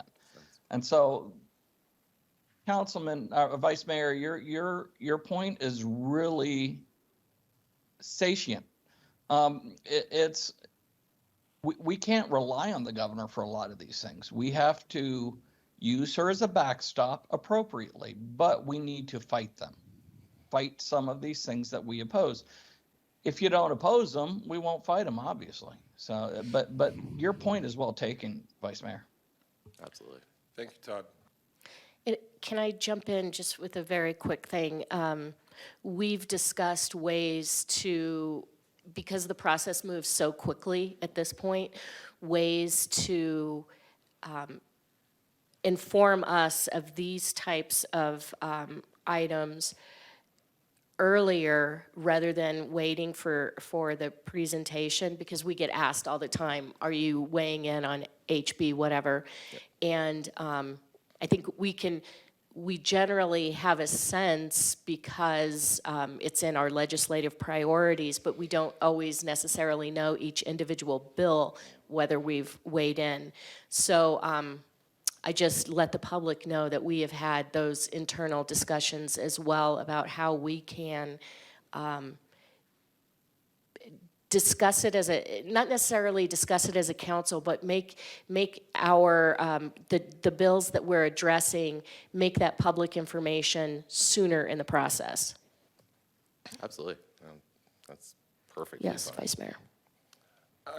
The word I'm dancing around when I hear you is how nimble can we be during this process where there is a lot of volatility and things are happening quickly. You know, and we've got Todd there at the State House with his suit and tie on, doing his best to represent us. I do think there's room for a conversation, especially in this current environment that we're moving into, to really think through how are we most nimble with this? And, you know, government can move kind of slowly, especially when we operate by majority direction. And so that's just another thing hovering over this conversation a little bit. How do we retool our institution to be as nimble as possible in these moments when we're very concerned about some of the bad legislation that's going through? And at times, we're going to be very excited about some really cool opportunities that are coming our way and short windows that are open to make a difference. Yeah, so just thinking out loud as we move through this conversation today, and really just moving forward, we might want to retool some of these things a little bit. And just as an aside, it's great to see you on board, Sean, as a part of the legislative team. Appreciate it, Vice Mayor. And then just a reminder to the public, we work with the League of Arizona Cities and Towns, and that is their, I'd say, number one thing is legislation. And so we are always kept up to date on that. And then for our electeds as well, there's always those Monday legislative update calls. And that's a really good way to get just into the nitty gritty of it. And you could actually ask questions to Tom Belshie, who's with the league as well. So we have every If I can possible. add a clarification to that, but we're not necessarily waiting for the league to have a position on something for us to take a position on something. Yeah. They'll Thank reach you. out to us from time to time on if we like something or if we don't. But yeah, if we see something, we'll Thank you. pursue it regardless. And then to Vice Mayor's comments about being nimble, we also have Brian Murray starting, or Maria, I believe. And so that's another tool in our toolbox. So we're very excited to have him as well. So I will continue on here to HB 2808. This one's a little wonky as well. It started out that if a public records request came in, our city clerk team would have to have it finished in 5 days. It has now been amended to 15 business days, which gives us a little more time, but with the amount of public records that we get through the clerk's office, it's just not really feasible unless we have more staff to tackle that. And right now, it'd be 500 a day. Each day we go over the 15 business days. So, and especially with all the public records requests we get, that could definitely add up. So definitely would be an opposed to this one as well. I see heads nodding. Perfect. I got another one, HB 2003, corporate income tax. This one would definitely have a ginormous cost to the city. It would cut income tax rates for Arizona corporations by nearly half. It could cut state revenues by nearly $670 million a year. And then the cities would have to be responsible to come up with their shares. And right now with our fiscal note, about $1.6 million a year that would come out of the city of Flagstaff's funding. So we're definitely opposed on this one. Yep, perfect. I got one more page of bad, I apologize. So 1312, and Vice Mayor might be interested in this one as well. This would prohibit the city of Flagstaff from establishing vehicle miles of travel reduction goals or targets in developing any transportation or land use planning or selecting transportation or transit projects. So that's like our carbon neutrality plan. I mean, vehicle miles traveled. This would just cut that out completely, and so it goes against pretty much everything the city is standing for in our legislative priorities, so that would definitely be a no as well. Awesome. All right, another one, SB 1108. This would allow employers in the city with a wage, what's this, our minimum wage one, that's more than the state minimum to claim a 10% credit for the difference.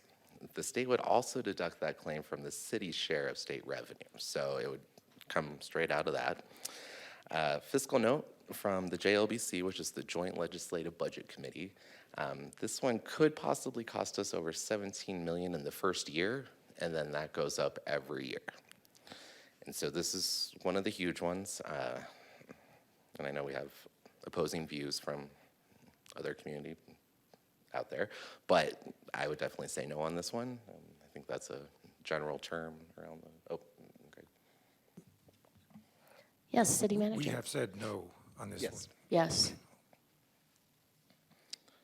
And then last but not least on the bad ones. Can I, yeah. along those lines, just to reiterate, we've already weighed in, and you're checking in to make sure that we're agreeing with that Yeah, position. This one's a retroactive, because you already, we did the Yes. letter. Yep, Okay, you got it. thank you. And this is a House concurrent resolution, so if this was to be passed, it would go to the voters of the state, and it would ask again the voters to amend the state constitution to make the regulation of employee benefits, including wages, statewide issue, and ban cities from further regulating them. So if this does make it through, it would go on the ballot for 2024 for the state to decide if we want to still go down that road or not. So I figure this would be a negative as well. Awesome. Madam Mayor, just to comment on that, Sean, real quickly, this is an example of one thing that I think the state legislature is going to pivot towards, is these ballot measures to get around the governor's veto pen in the current era. And, you know, well, I don't want to go down the rabbit hole of commenting on ballot measures too much. I just want to point out that this is going to be an avenue, a strategy, an approach that we need to scrutinize a lot. Maybe it's good, maybe it's bad, but we just need to be really looking at that with a microscope. You know, the fine print on these statewide ballot measures and voter-approved initiatives can become very consequential. Absolutely. All right, so. So, sorry. on 2023, I believe it was, it would be in complete contradiction to other initiatives that have already been passed by the voters. Exactly. Mm-hmm. Okay.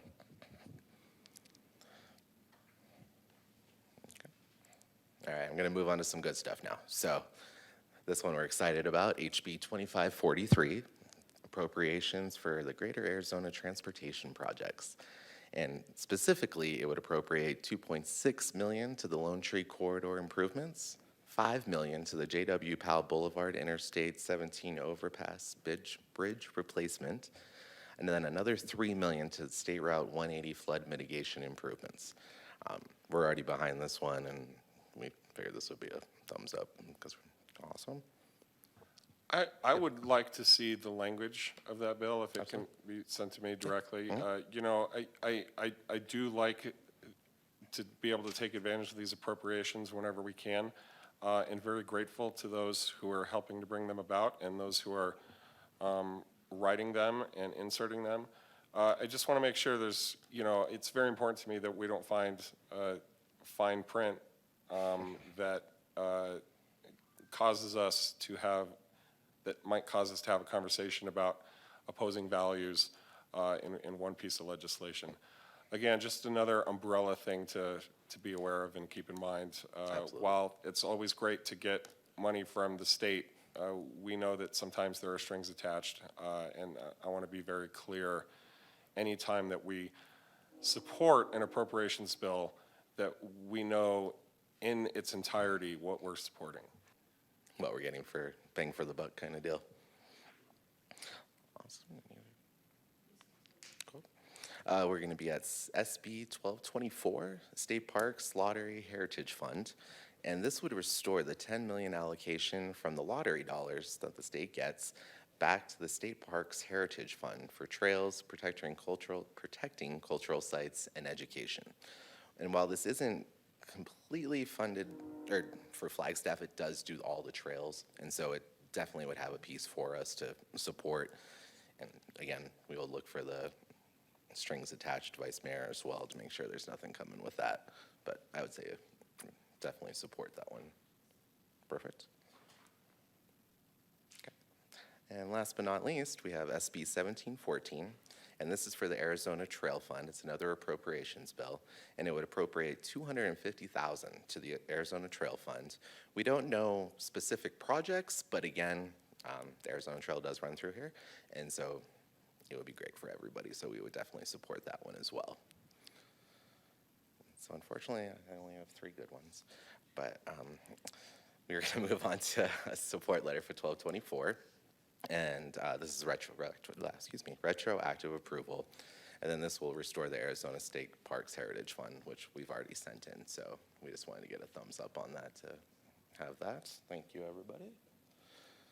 And then actually, that is it. And if there's any questions, everybody can reach out to me or Sarah or Mr. Modesto or Mr. Murray.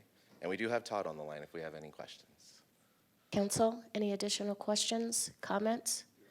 Vice Mayor? Thank you, Mayor. I appreciate your patience with me this afternoon. Todd, just because it was coming up, I do want to ask you if you have any comments or magic 8-ball sense of that question about youth access to gender-affirming care at this time, just because it already came up once? You know, Vice Mayor, I really don't. I share your opinion of it, but I haven't been watching them because it hasn't been a council priority, and I would have to go back and kind of research it.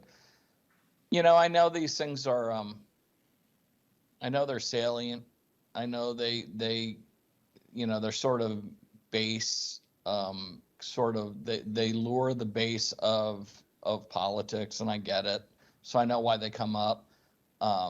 I don't know how much weight they have, and I don't know how many legs they have, but I'll look into it, and hopefully by the next time we have an update, or if you and I want to talk offline, I'll give you my feeling for it. I haven't been watching them though, to be honest. Okay, that's fine. And again, it's not part of our stated legislative priority list. Maybe worth a conversation down the road when it becomes topical enough. And just to finish up, you know, there are bills that I definitely oppose that we didn't go over in this list. And you began by saying there's a lot more bad bills out there that we're going to talk about. And I'll just do my part to share with you guys offline specifically what those are. There's so many moving parts to these. I don't think it's worth everyone's time to go through them in detail right now, which is part of the determination I'm sure you already made. But I'll send those in to you so you have that on record from me at least. Perfect. Thank you, Vice Mayor. Vice Mayor, would you CC me and make sure I know what they are too? No. Just teasing you, Todd. You bet. Any additional questions, comments? Thank you, Sean. We have no public comments either. So, Perfect. Thank you. Thank you, Mayor. Thank you, Great Council. job, Sean. Thank you, Councilmember. All right, we are down to agenda item 10C, discussion regarding a rate and fee study for water, reclaimed water, and wastewater funds. And we have a presentation from staff. Welcome, Erin. Good to see you here in front of us. Thank you, Mayor and City Council members. I'm just pulling this up real quick.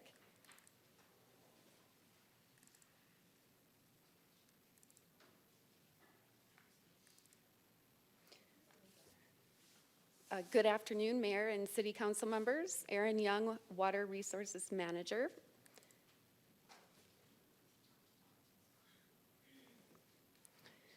It's a pleasure to be on your agenda tonight to introduce the next rate and fee study for water, reclaimed water and wastewater services.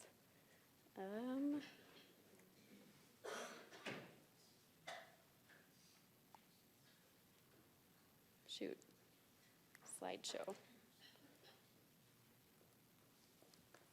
I can't see it down.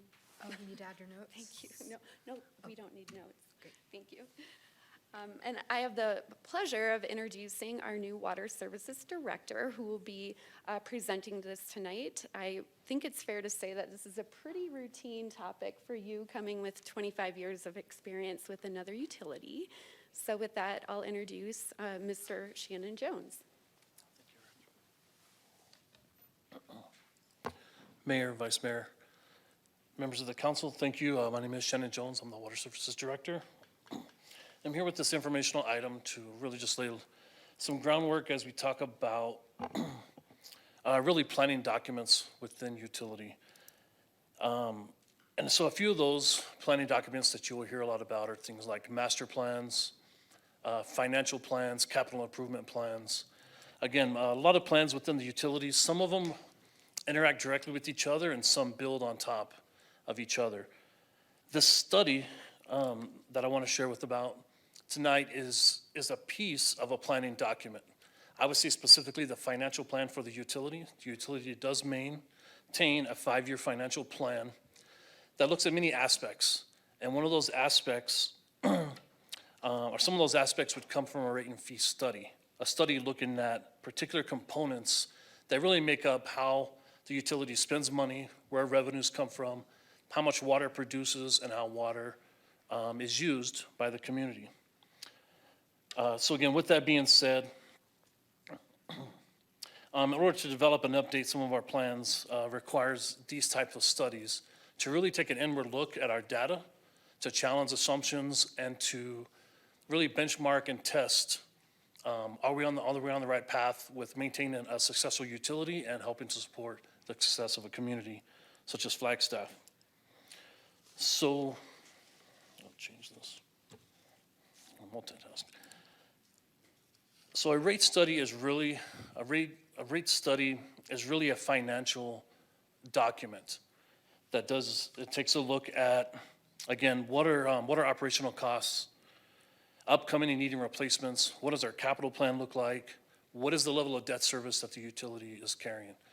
So again, these expenses, making sure that they're covered by revenues that come in from sources of how much water is produced, how much customer uses, and how do you compare those? So again, looking at total revenue, what is the sustainability, right? What is the predictability of those revenues? These would all be things that a rate structure study would look at. Ensures that we are in a position that our rate structure and the fees that we charge are intentional, and they're also defendable and transparent to the public and the customers that we serve. I think,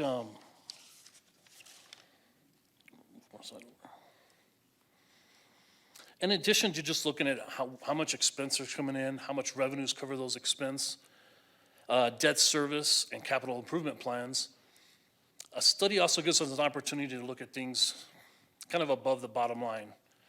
And so again, what we've heard from public engagement, specifically city councilors and our water commission, is the desire to take a look at additional things such as how our rates are tiered, how charges are distributed against customer classes, to revisit allocations between reclaimed water and the actual treatment of sanitary sewer.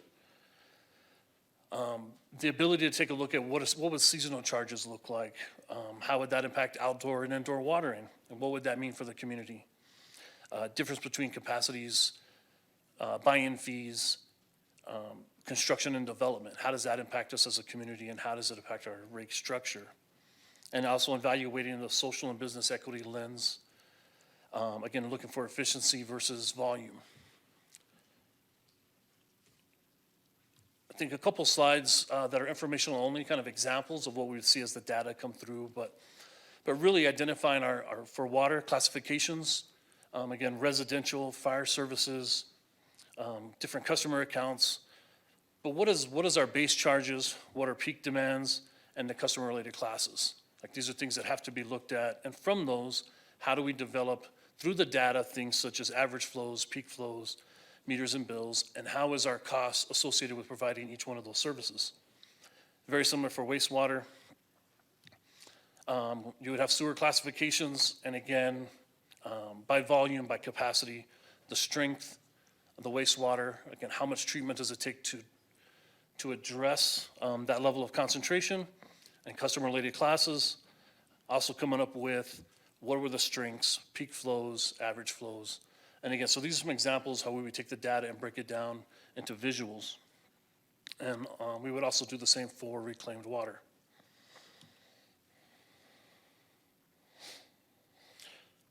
So again, taking a principle such as a cost of service study, looking at the services we provide and what are the costs to provide each of those services, and how those are delineated across the customer classes. Again, a rate and fee study would allow us to take a look at that data, and again, additional outside principles of looking at the data through different lenses to making sure that that matches.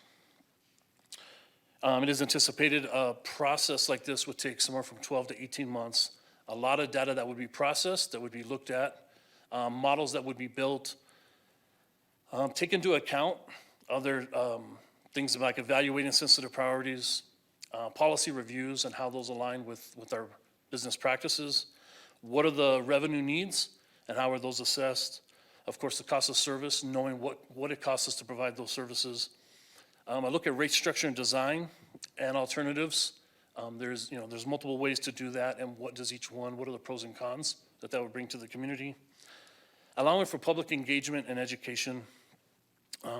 Working through a process, through a community. Again, working to be transparent that the things we're working on, that data is made available, but also encouraging that feedback to really talk about making sure that we align with the values and the direction, right, the targets that the community is trying to meet and the role that water services plays in that.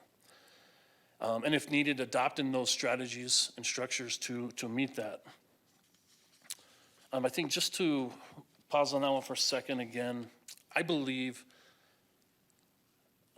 again, taking a deeper look to make sure that the water rate structure that we have, setting aside how much it costs and who's going to pay for what, but the structure that we do that, I do believe would reflect the values of the community. A simple example would be, again, a community with a value in water conservation would typically have an increasing charge bucket, meaning the more water you use, the more that you would pay, right? It wouldn't be a fixed rate where everybody just pays the same amount.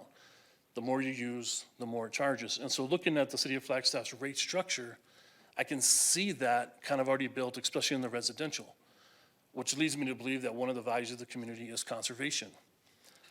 As more water is being used, I can also see an increase in that cost, right? So definitely incentivizing the conservation and my willingness to use less water, and that I could see the return on that investment. So again, hearing from the governing body, what would that look like what would that look like across other classes? And again, what would be the pros and cons of those? So with that being said, again, a cost of service, to really understand where it costs us to provide the service, how do our rates and revenues cover that is a great financial look. Our ability to dig into some more policy and sensitive matters and engage the public through a conversation is really our desire moving forward. It is typical for a rate structure to occur every 3 to 5 years. Our policy actually calls for it to be done every 3 years. It has been we're a couple years behind on that, and we're looking to ramp up to get that done. And so with that being said, we have been working to get these things identified, get them into a scope, and in a short time in the future, come in before the governing body with a recommendation to enter into a contract to accomplish this rate and fee structure. Prior to that, I wanted to make sure, one, my chance to stand before you and talk about what that means to me, but also to hear from the governing body on any concerns you have or what that means to you. And so with that, I will stand for questions. Thank you. Any questions, comments, discussion? Councilmember McCarthy? Just make a quick comment. I was on the Water Commission when we went through this process a couple times ago. And the philosophy then, and I think should be now, is that when people use a lot of water, that they should pay more per unit volume. In other words, reward people that conserve water and people that use copious amounts of water should pay for it. And that encourages conservation. I guess the only question is, do we want to extend that to, say, reclaimed water also? We might want to do that. One thing to keep in mind is reclaimed water is a future water source. And the other thing I kind of wonder out loud is, at what point are we going to start thinking about full treatment of our water? This council, well, the previous council actually, went down and did a tour of the Scottsdale water plant, and they do a much more thorough treatment of their water than we do. And at some point, I think we will have to do that too, for various reasons I won't get into. So I guess the question in my mind is, will we start thinking about that now, or are we just going to ignore that for the next 5 years? I'll leave it at that. Thank you, Councilmember. Any other questions, comments? All right. Thank you so much. Appreciate it. Thank you. And welcome to the team.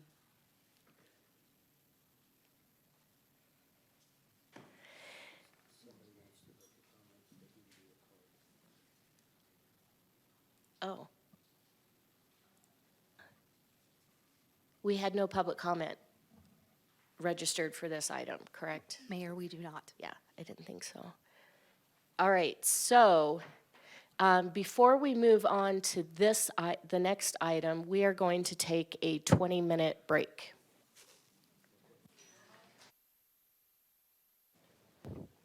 All right, we are down to item number 10D, discussion regarding potential resolution on City Council's position regarding United States Supreme Court decision of Dobbs v. Jackson and regarding the Arizona Legislature's enactment of laws on abortion.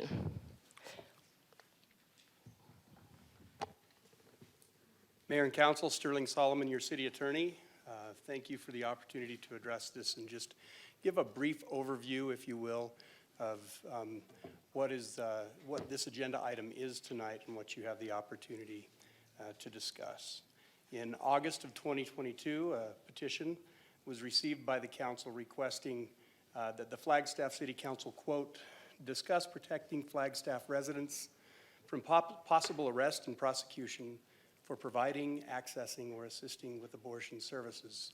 And not long after that, then Councilmember Aslan made a future agenda item request for council to discuss a potential resolution on the matter of abortion in light of the recent U.S. Supreme Court decision in Dobbs versus Jackson, which overturned Roe v. Wade, and also in light of state legislation related to abortion.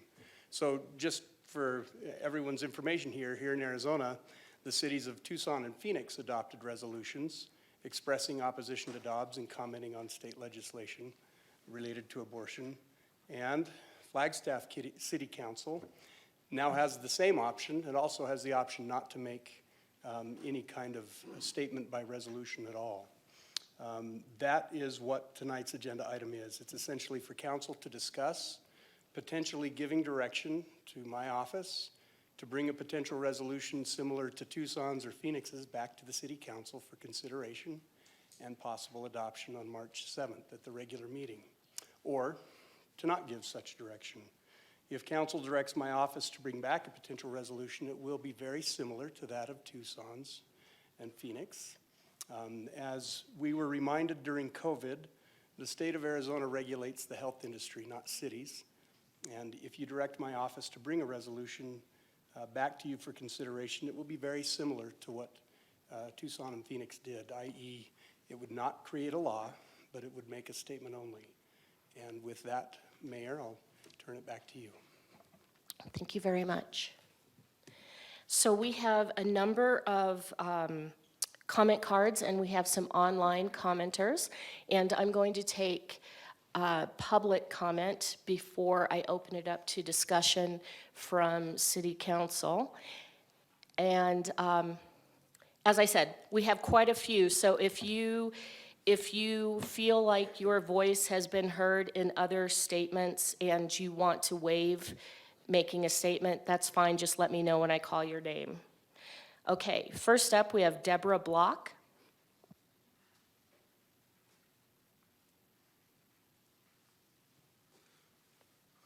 Hello, Mayor and Council.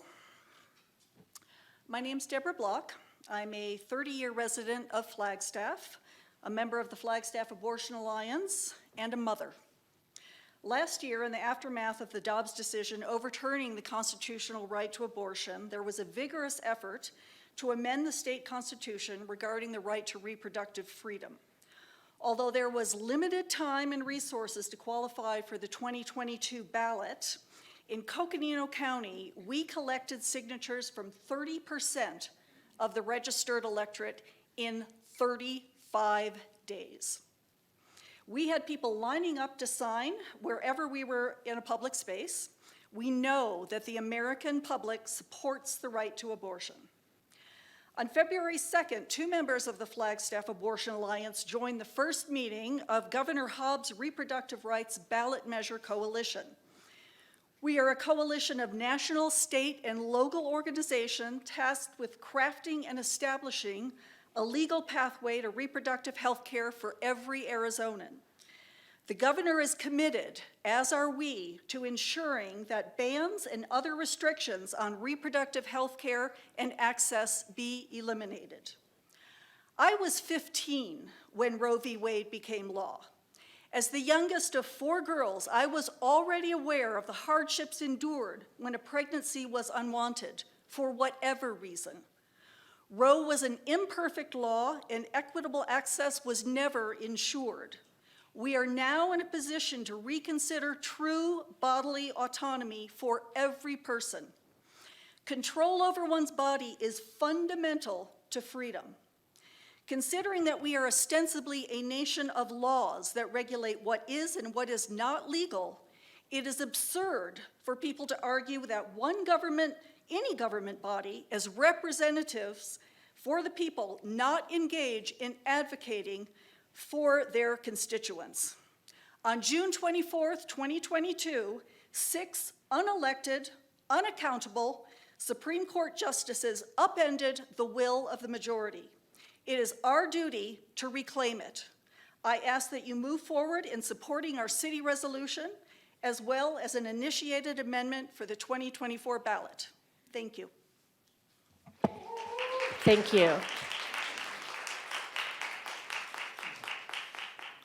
One thing I did forget to mention, but you'll see it when you're up here, is that each speaker is given 3 minutes.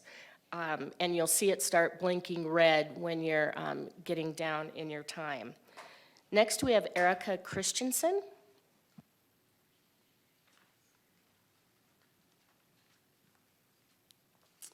Hello, my name is Erica Christensen. I live with my husband and almost 6-year-old daughter in Sedona, where we moved to be closer to my mom or Grammy. I'm grateful for the opportunity to speak as a neighbor whose family relies on Flagstaff for health care, like our kid's excellent pediatrician at Flagstaff Medical Center. I understand that abortion can be a hard issue for a lot of people to talk about, so I thank the council for taking it up today.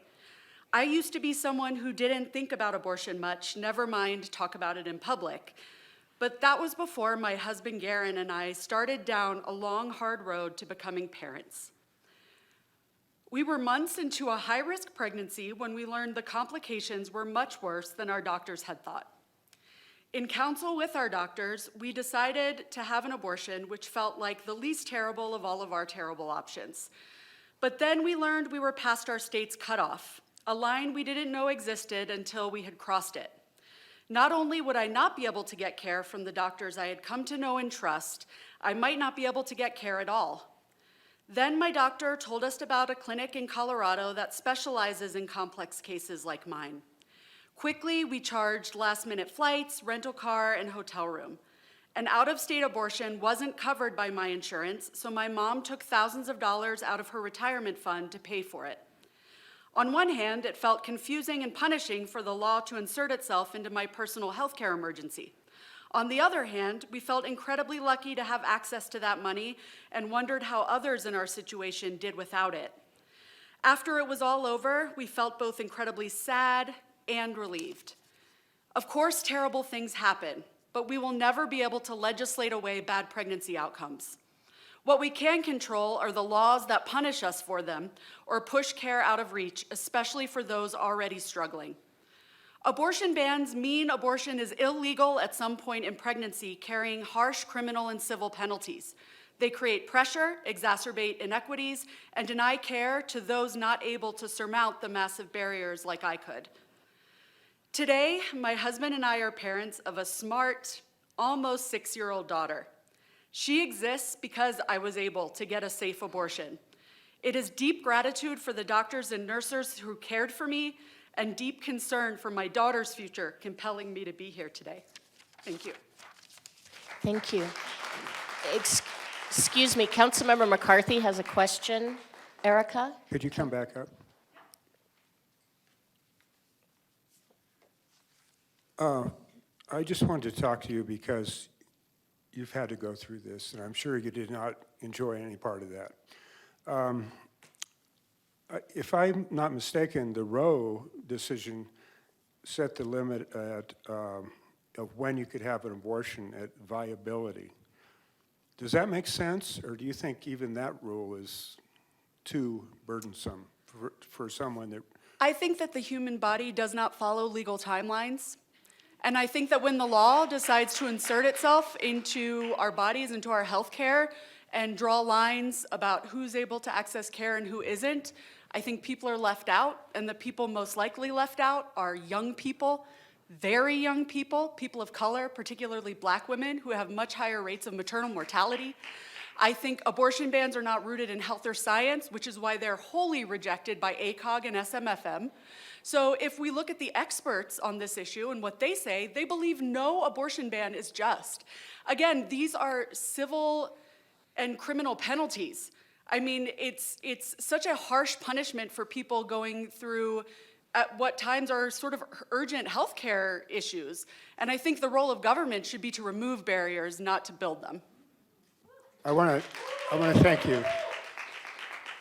I'm getting emotional.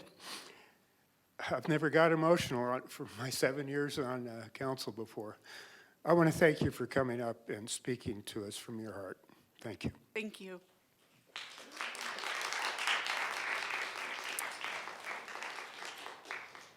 Garen Marshall.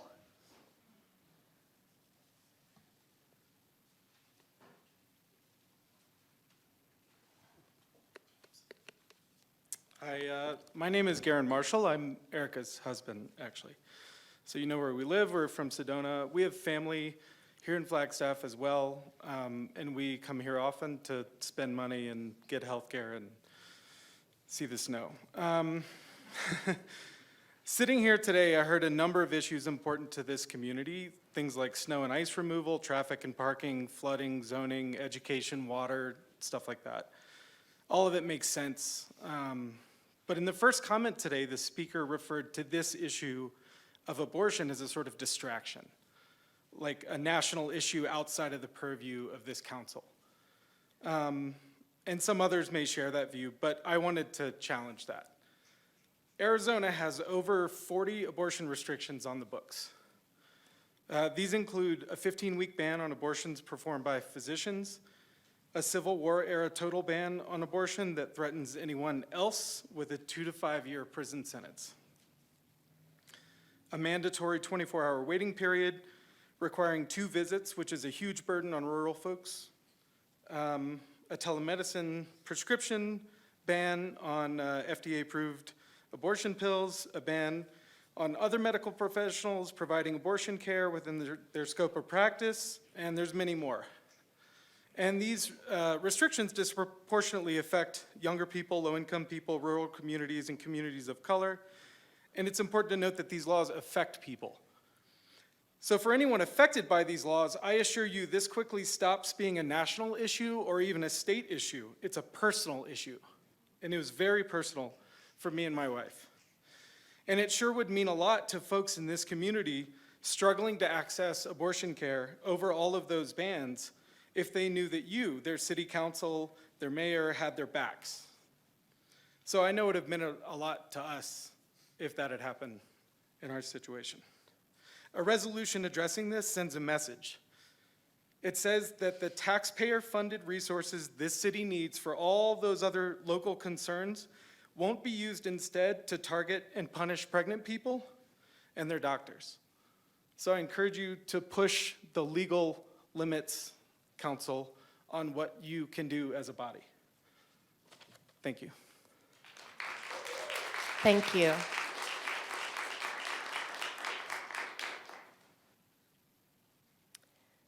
Rosanna Tarr.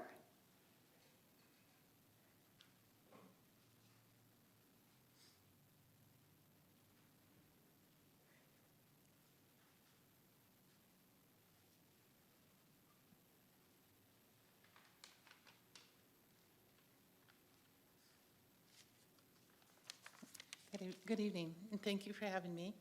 My name is Rosanna Tarr, and I'm a woman and I'm opposed to abortion. I'm the mother of 5 children. Women deserve better than abortion. Now, I know that there are lots and lots of difficult situations out there. But women deserve loving, emotional, and sometimes physical help. Abortion hurts women emotionally, spiritually, and often physically. And women do die from legal abortions, and that includes the abortion pill. That's why there are groups like Silent No More, Rachel's Vineyard, and others to help women who are post-aborted. And to realize about 60% of the abortions are performed on women who are forced, coerced, and pressured into abortion, where are their rights? But I didn't come here to debate the abortion issue. I came to say, you do not represent me, or the majority of the people that I know, in making any kind of resolution regarding the United States Supreme Court decision of Dobbs versus Jackson, or the Arizona legislature's enactment of laws on abortion. You were elected to protect and enhance the quality of life of all Flagstaff citizens. Your job is funding the police, taking care of the infrastructure of this town, flood mitigation, public transportation, etc. Abortion is an incredibly divisive human rights issue, and the Flagstaff City Council to issue a position statement on abortion as though this statement reflects the attitudes and beliefs of all Flagstaff citizens is heavy-handed and disingenuous. Recent polls indicated that more than 50% of Americans support restrictions of some kind or another on abortions. So please, do not make any proclamation on this issue, and thank you for listening. Thank you, Roseanne. Sandra Engelke.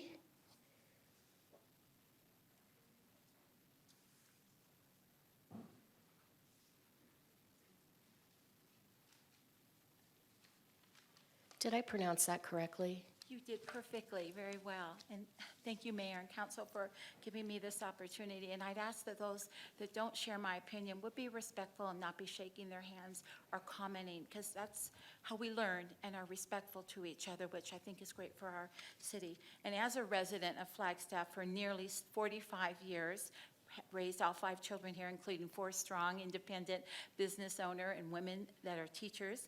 Our family does not support the city of Flagstaff making an official resolution on this matter. It is not appropriate or in the scope of this council to make a statement on behalf of the citizens of Flagstaff on the most divisive subject in our in our country. The council is charged with the responsibility to, quote, protect and enhance the quality of life for all, end quote, as stated in the mission statement for the city of Flagstaff. It would be prudent for council to save their energy and personal opinions to focus on protecting our city by providing excellent fire and emergency services, supporting law enforcement, enhancing alcohol and addiction services, enhancing flood control and fire suppression, and helping our homeless population, and ensuring our children can play safely at a city park without the real threat of witnessing a drunken fight or public urination. Ask young moms, and that's what we have to deal with when we go to Thorpe Park, Wheeler Park, Buffalo. I mean, it's awful. We need to focus on those situations. Please, council, I ask you to stay in your lane and manage the increasing crime and cost of living in Flagstaff, the job that you were elected to do.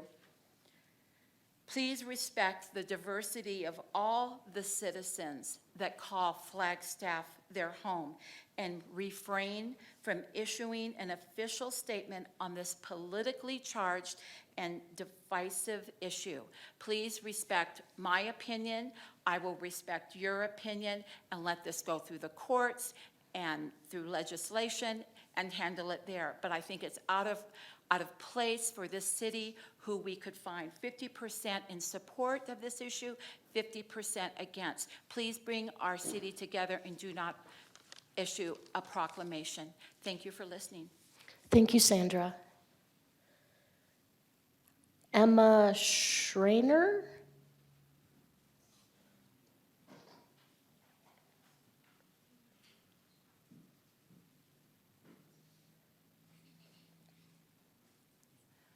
Hi. I don't have anything prepared. I'm just going to speak to you from my heart. I am a resident of Flagstaff. I grew up in a tiny town called Cornville, about 45 minutes south. And I want to bring attention to the intersection of sexual assault. And so, trigger warning for anyone in the audience that has had an experience or doesn't want to hear about that. I'm about to talk about that. So when I was in college, I went to NAU. I was about 21, and an intimate partner violently sexually assaulted me. I wanted to die. I felt like I had died, and in the wake of that, I wasn't thinking about Plan B. I didn't know that there were resources available in the community, and I didn't know about victim witness services. I tried to go to our police. I didn't even really like police, but I tried because I was told that's what you do, just to get an order of protection. And I was asked if I had a strong man to go sleep next to tonight to feel better. And I'm also here as a result of a legal life-saving abortion. My mother had an ectopic pregnancy, which she thought her appendix had ruptured, and it turned out that she had an ectopic pregnancy, and because of this legal life-saving abortion, I was born about a little bit over a year later. So I'm only able to speak to you here today because of that. And I fully intend, full discretion, I fully intend to fight to get resources into this community for reproductive health, because not only is it something that we never really had, it's something that is actually life-saving. And if I were pregnant, I don't think I would be here today. I don't think that I would have survived that. I just am speaking to you from my heart as a community member, and I just ask you to please acknowledge the deep impact that a legal system telling me what I can do and cannot do with my body affects, like how that affects me. It feels like being assaulted again every single time I read the news. Every single time I hear about a 15-year-old or an 11-year-old that's forced to carry to term. That is violence. And also silence is violence. So I ask that you please speak. Please use your voices for this. And I thank you for all the work that you're doing, and I thank you for listening. Thank you. Thank you.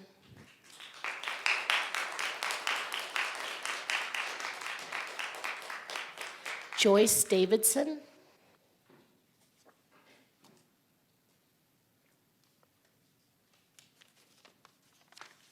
Hi, I'm Joyce Davidson, Mayor Daggett and City Council. Thank you for allowing me to speak.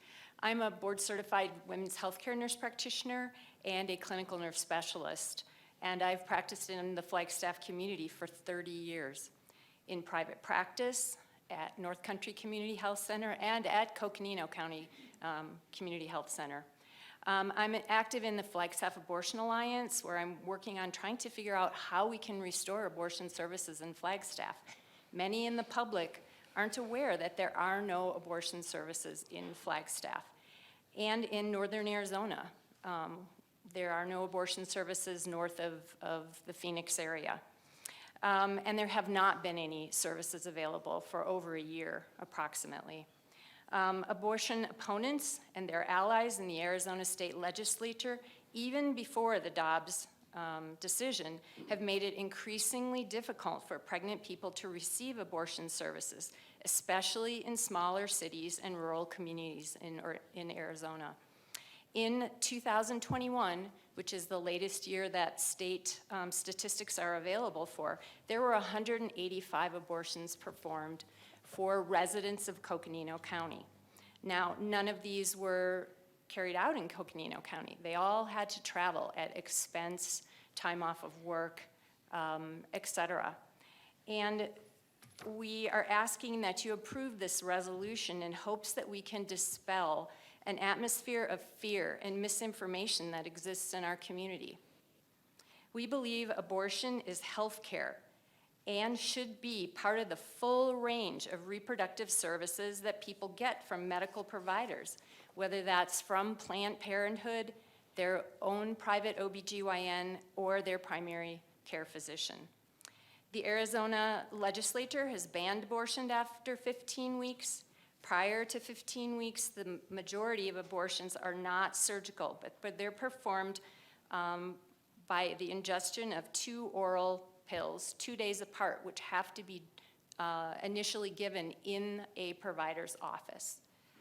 These pills have a very strong safety record. Arizona law requires that a medical physician provide this. This is something that by law cannot be prescribed by a nurse practitioner or physician's assistant as of 2019. Currently, there are no providers in Flagstaff through Planned Parenthood or privately that prescribe this medication.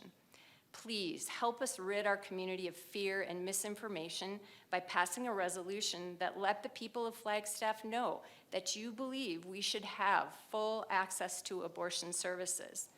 I'm asking that you support this resolution to Thank support the you. providers in our community. Thank you. Oh, excuse me. Yep. Councilmember Matthews has a question. Okay.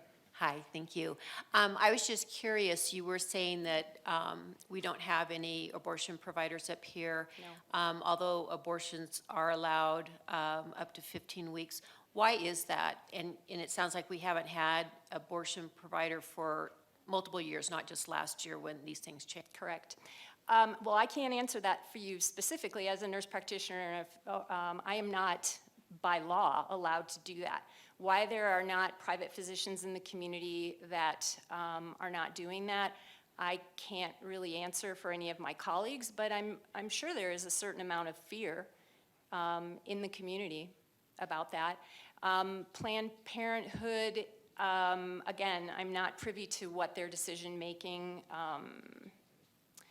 and their thought process is about that.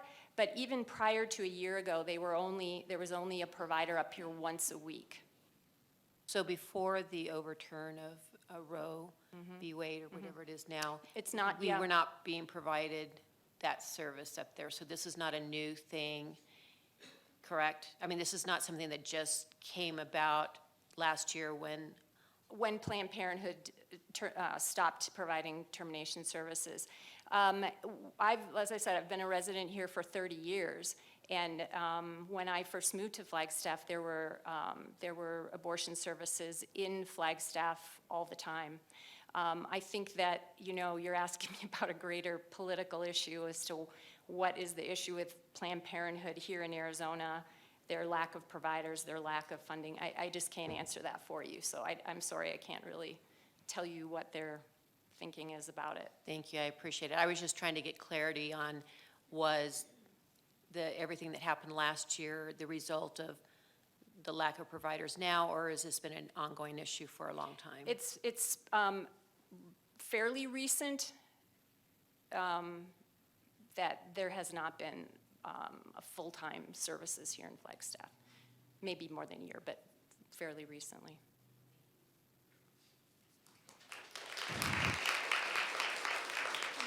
Susan Shapiro.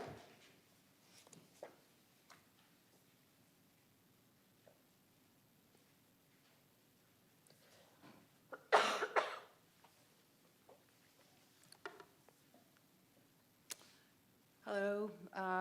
Thank you for having me today. I'm here on behalf of the Flagstaff Abortion Alliance, and I thank the council for putting this subject on the agenda, which is pursuant to our FAIR request submitted last August, which was signed by 83 citizens, which I think we gathered in a day or two. It's already been reiterated that this petition asked council to discuss protecting Flagstaff residents from possible arrest and prosecution for providing, accessing, or assisting with abortion services. And I'll note that since adopting a resolution is the most effective way to go about protecting citizens, at that time last August that we submitted the FAIR petition, we also provided copies of resolutions that have been adopted by other cities inside and outside Arizona. And so today, we have, with all due respect and deference, taken the further step of offering a draft resolution for your consideration. It's largely based on the Tucson and Phoenix resolutions, and includes statements of support for access to abortion as a safe procedure that's critical to the physical, psychological, and socioeconomic well-being of citizens. It acknowledges the history of Arizona laws that aim to limit or deny access to abortion care, and I'll note that there are additional bills that have been proposed by our current legislature. It acknowledges the disproportionate effect on minority and lower income people, which includes the many thousands of students in our city.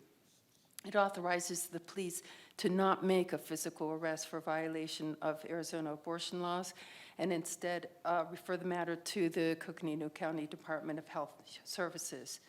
Something that we added from the Boise, Idaho's resolution was a statement to deny the use of city funds to store and catalog information on reports of providing or accessing abortion care, which gets to the issue of surveillance. We felt that was a gap in the other resolutions. And since the SCOTUS ruling, we are seeing attacks on reproductive health care all over the country. A Texas judge is set to outlaw mifepristone, an abortion medication that's been safely used for 25 years. Here in Arizona, the idea of sentencing women who get an abortion to death, the death penalty, has been floated. Luckily, I don't think that got out of committee. Laws designed to enshrine fetal personhood likewise are designed to criminalize abortion. The presence of the Alliance Defending Freedom, which is an anti-LGBTQ hate group, advising our legislature is deeply troubling. So we turn to you now, since you have the unique authority and responsibility for protecting the citizens of our beautiful city, and we urge you to act without delay to adopt a meaningful resolution that offers such protection. Thank you. Thank you, Susan.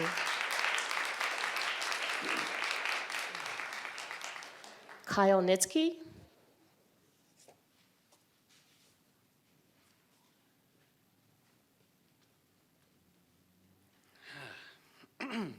Mayor Daggett, Vice Mayor Aslan, and council members, thank you for your time this evening. My name is Kyle Nitschke, and I'm the co-executive director of the Arizona Students Association. Speaking today on behalf of the Students Association, we're a nonprofit, nonpartisan organization. We were originally founded in 1974 by the student body presidents of U Arizona, U of A, ASU, and NAU to advocate for student interests. Throughout our organization's history, we've registered tens of thousands of students and worked hard to get young voters out to the polls. This last year, we saw the second highest midterm election turnout for young voters. And while we're still waiting for full analysis of last year's election results, today we're able to look at votes cast by precinct. We've seen on our college campuses voters overwhelmingly voting for Democrats, for Katie Hobbs, for Chris Mays, and for pro-reproductive justice agenda. For example, on NAU's campus, 93% of voters, of students voted for Katie Hobbs. And then this is congruent with what we've seen on the ground, organizing at our public universities. Students overwhelmingly support the right to abortion, and many of our students who attend from out of state are appalled by our state's abortion laws and the lack of access once they learn about it.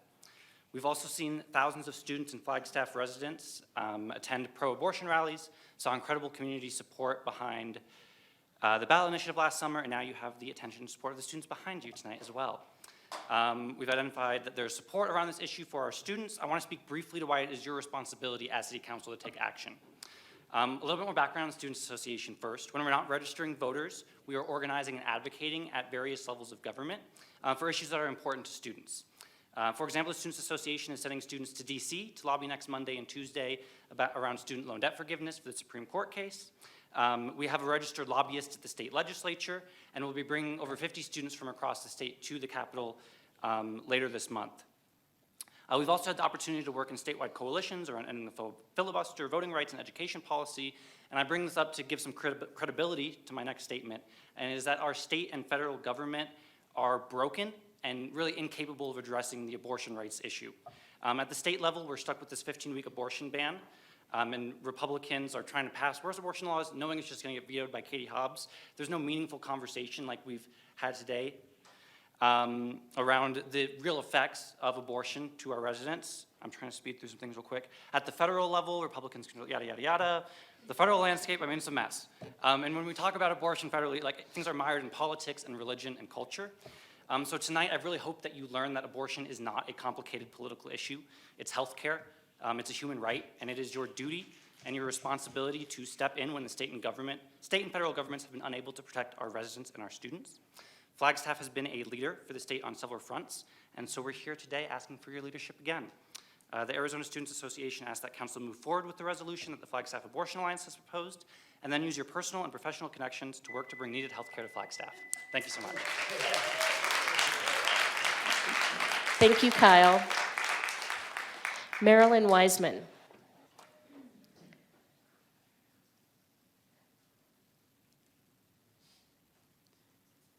Mayor Daggett and City Council, my name is Marilyn Weissman. I'm a 30-year resident of Flag.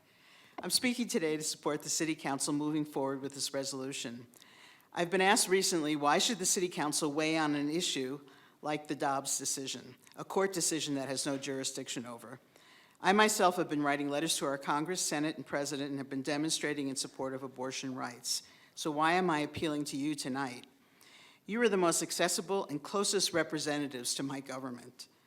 You have influence, you have paid lobbyists, you are the leaders of my community. I would think that an unwanted pregnancy could potentially affect at some point in their lives most everyone in this town.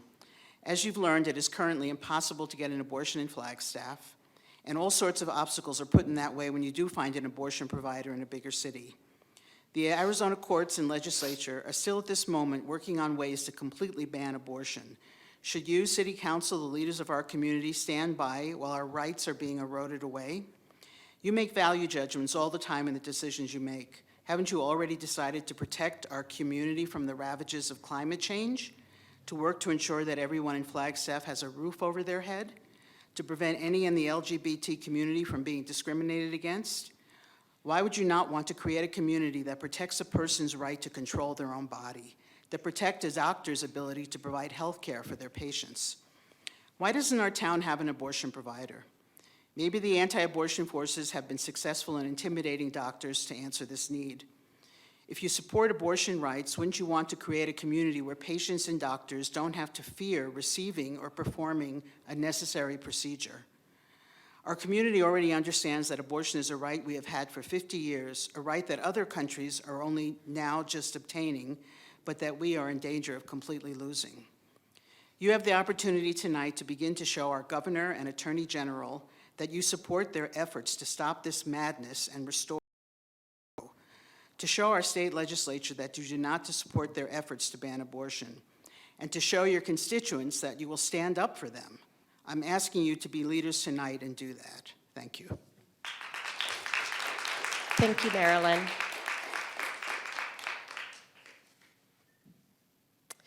Dr. Sanjam.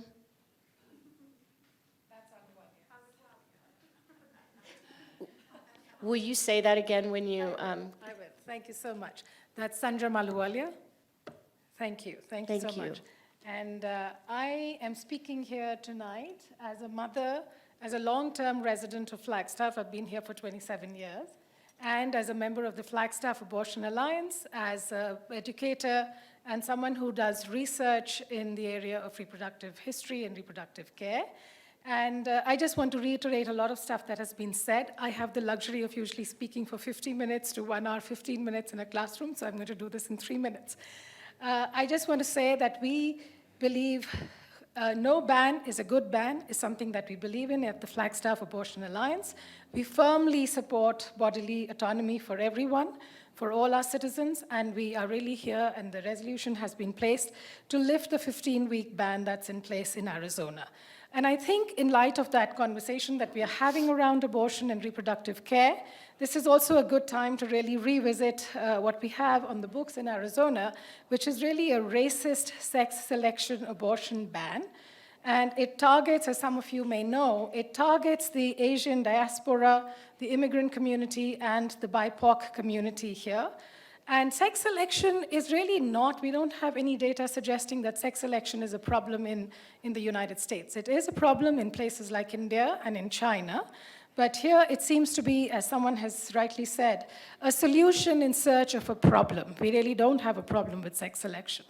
The other issue that I want to talk about in terms of restricting access to reproductive care, as an intersectional feminist, I just want to say that we are extremely mindful of the discrimination that people face due to disabilities, and we are not, I want to repeat this, we are not making an ableist argument, but however, in light of the challenges of living in an ableist society, we ask that there be no restrictions placed on abortion access in situations where there is an unviable pregnancy or an unviable fetus or fetus with disabilities. And we ask that till such time that we have services and structures in place to provide additional support for families who take care of their loved ones in these challenging situations. Till such time that we don't have those in place, we ask that there be no ban and there be no restrictions, on abortion. Thank you so much. Thank you. Julian Bernhardt.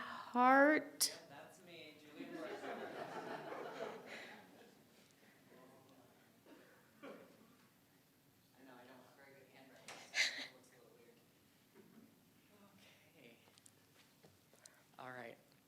This working? Oh, my God. Hi, everybody. Thank you so much for letting me speak today. Thank you so much for putting this on the agenda. My name is Julian Bernhardt. My pronouns are he, they, she, in whatever order you're comfortable with. I use all three of them. I'm an NAU student studying psychology and political science. I'm a born resident of Flagstaff, Arizona. I'm related to the Stump family, if any of you know. I know, right? Yikes. We don't share the same views. I am the oldest of 8 children, and I am here on behalf of the Flagstaff Abortion Alliance. In April of 2022, I went through an assault on campus, and it changed my life. And when I went to campus and talked about what had happened, they gave me a pamphlet and said, "Good luck." Now imagine if I was pregnant and I needed an abortion, or if any of my siblings needed an abortion, or if there was no resources available, like there is to this day. There are no resources available for us in Flagstaff.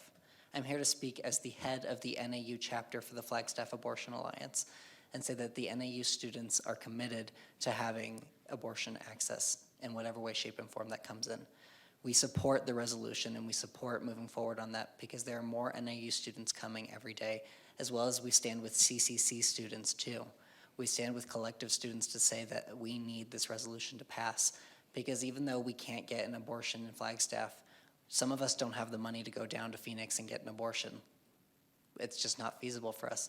Some of us don't know the resources that are available through Coconino County Health. I just recently found out them. We go to Campus Health, they give us a pamphlet and say, "Good luck."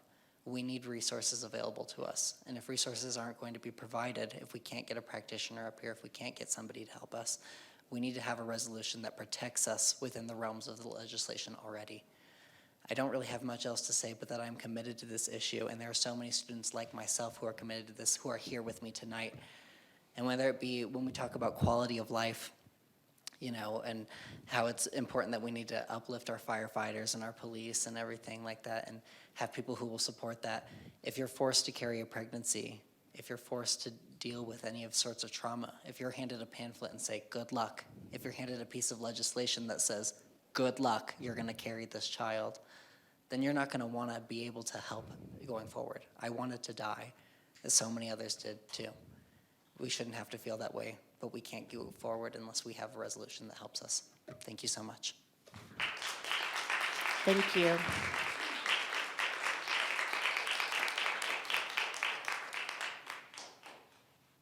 Jasmine V.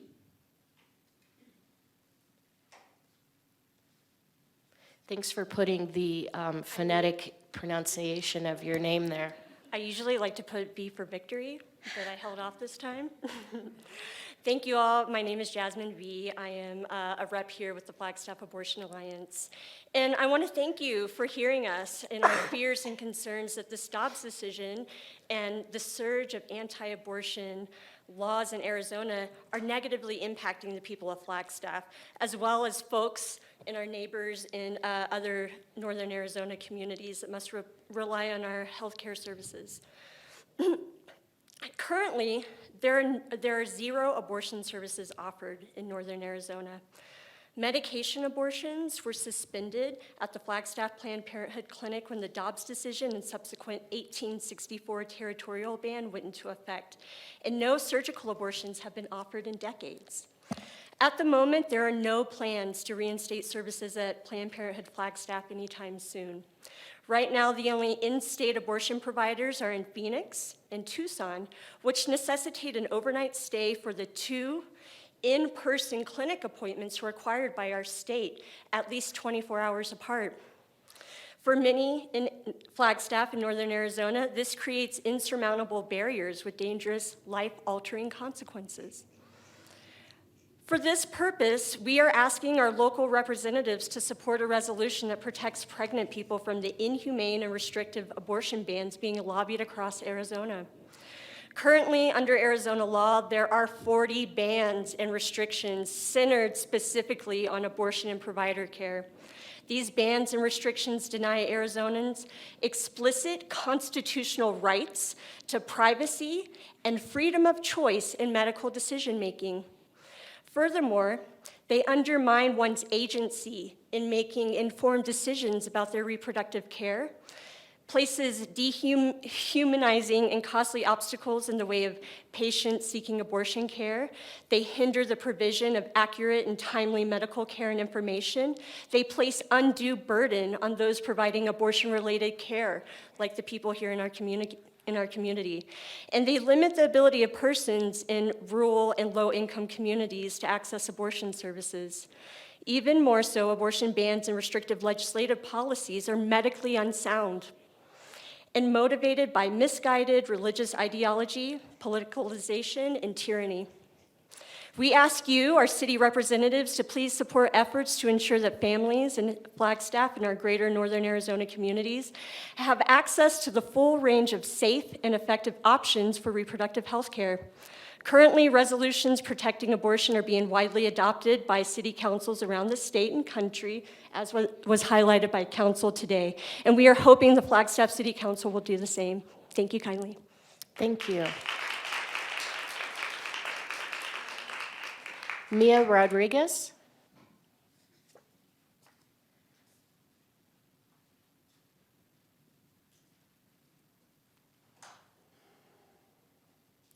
Hi, my name is Mia Rodriguez. I'm a student at NAU, and I'm a member of the Flagstaff Abortion Alliance. I was not taught about abortion growing up. It was not until my late teens that I found out how much this really affects us. People of color, LGBTQ, and low-income individuals are all affected by the overturning of Roe v. Wade. I'm all 3, and I'm worried for the future of not just me, but my 15-year-old sister, who's constantly pressured into growing up in a country where her body is not going to be hers by the time she's my age. My mother raised us on her own. I have 3 charms. This is my mom and my sister and I. And if not for abortion, my sister would not be on here. She did her best to shield us from a world where our bodily autonomy was being taken away from us, and I was 12 years old. I knew something was not right, and by the time that Roe v. Wade was overturned, I knew I had to do something. I have a chance now. I have a chance to speak up, and we all have a chance to speak up and make a change. I will not stop advocating for the rights of those who are disadvantaged, discriminated against, and discouraged from basic health care. Abortion is health care. It should be for anyone who wants it or needs it. This is not just my future. We are all affected by this. It does not matter where you are, who you are, or where you come from. This is something that affects us and will continue to affect us until a change is made. Thank you. Thank you. Emma Burns.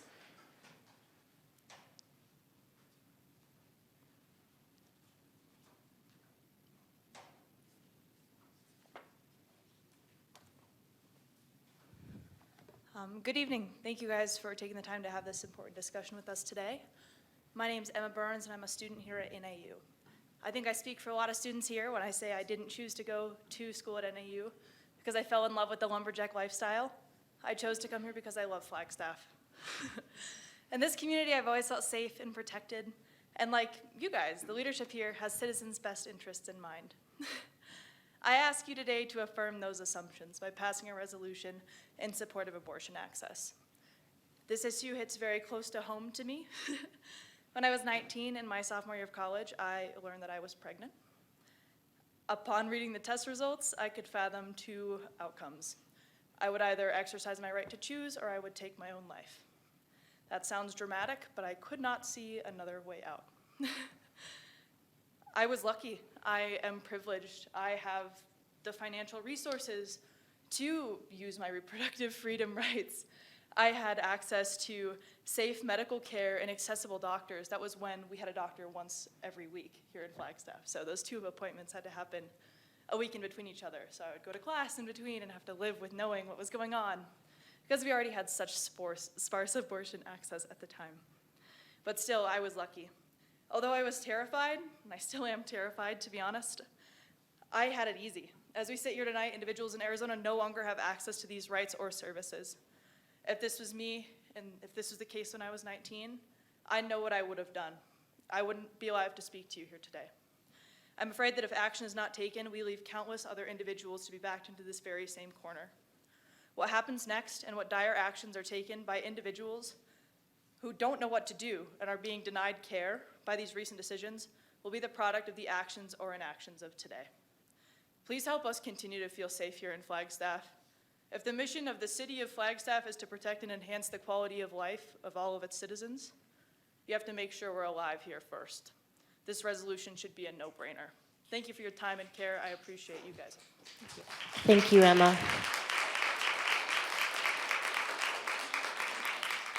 Sydney Shavat.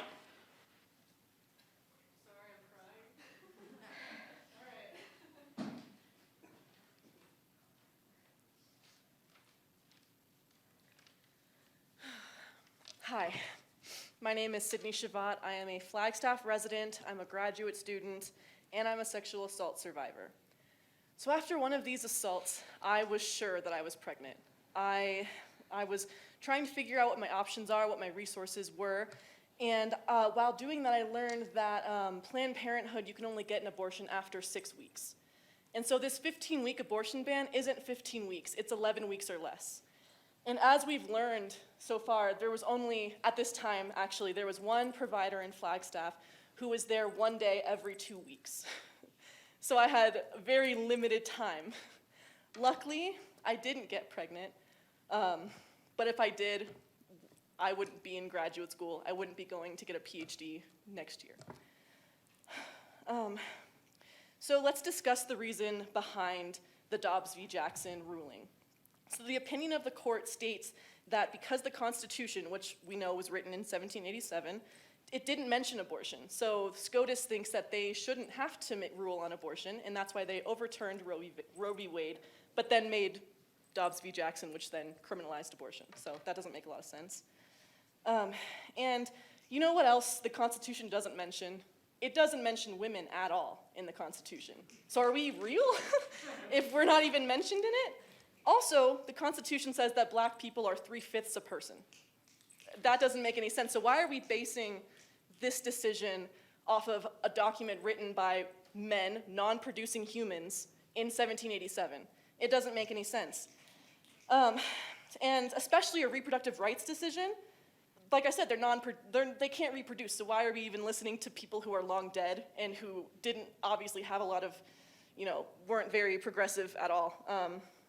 And so I'm just asking, so please don't base your decision on what SCOTUS says or what, the document Dobbs v. Jackson says, because you should care about this issue, because global change happens locally first. So you have to be the change in this community in order to see the change globally.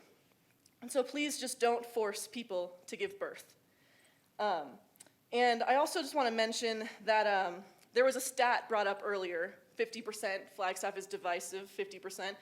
I don't know that statistic. I've never heard of that statistic, but I ask you to look in this room and see, does it look like 50-50 out here? Where are they? I am working right now. I had to leave work to come here. I'm on call right now, and I came here, so what's their excuse? They're just not here because it's not real. They don't care. So I ask you to please be the change in this community and be the change for people who have been assaulted, for people who don't want a child for any reason. Just be there for them and care for them. Thank you. Thank you, Sydney.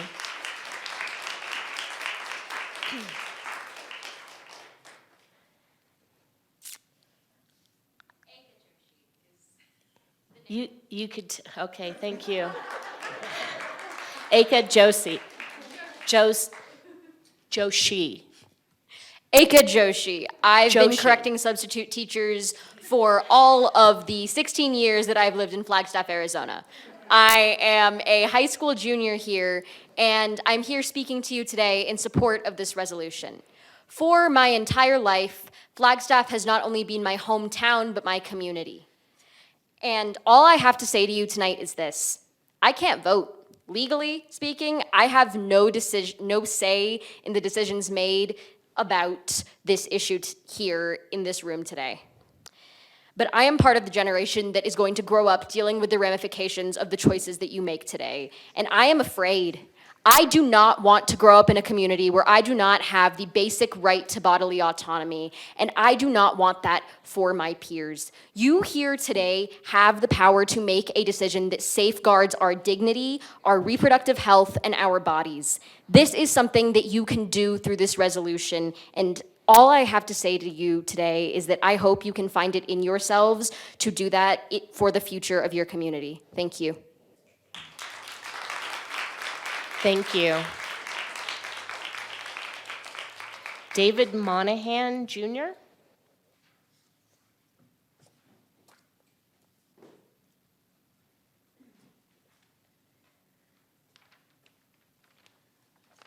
Mayor and Council, I almost passed over this agenda item because there were no links to it. Now that it was mentioned, that past petition, I do recall that. But there was no description there to tell me what you were thinking about. There must be something. There was a reference to the state legislature, so I searched the state legislature site for the word abortion. The top return was regarding live birth. I'm against letting a baby that's born die. The next two were parental consent. I'm against the state being able to take a child off and do something to them without the parent's consent or knowledge. It starts dropping off after that, so didn't know what you were up to. That seems a lack of transparency that let my imagination run off. This is a partisan political issue, as a number of speakers have clearly stated before you, both for and against, more for this resolution. But you were elected on a nonpartisan platform. I want you to not do partisan politics. Do Flagstaff. Thank you. Thank you, David. Sabrina Hershey.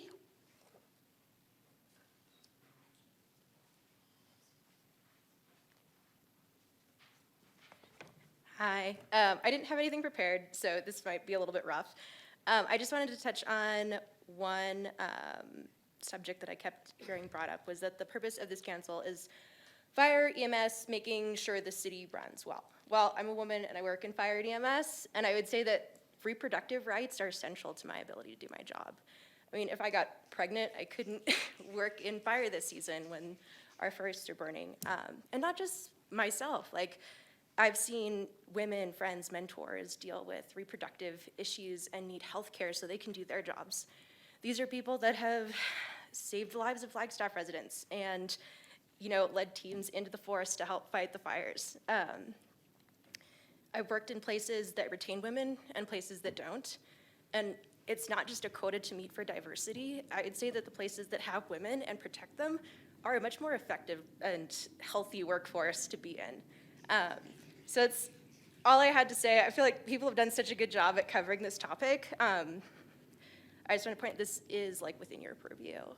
Making sure the city runs well and protecting the women and people that can have children and those reproductive rights will improve the quality of Flagstaff's workforce and fire, EMS, police, things that seem to be the argument against y'all making this decision. So that's all I have.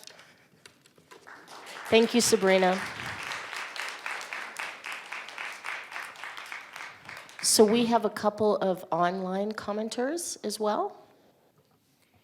Mayor and council, we have one commenter tonight. Andrea, you may go ahead and address mayor and council.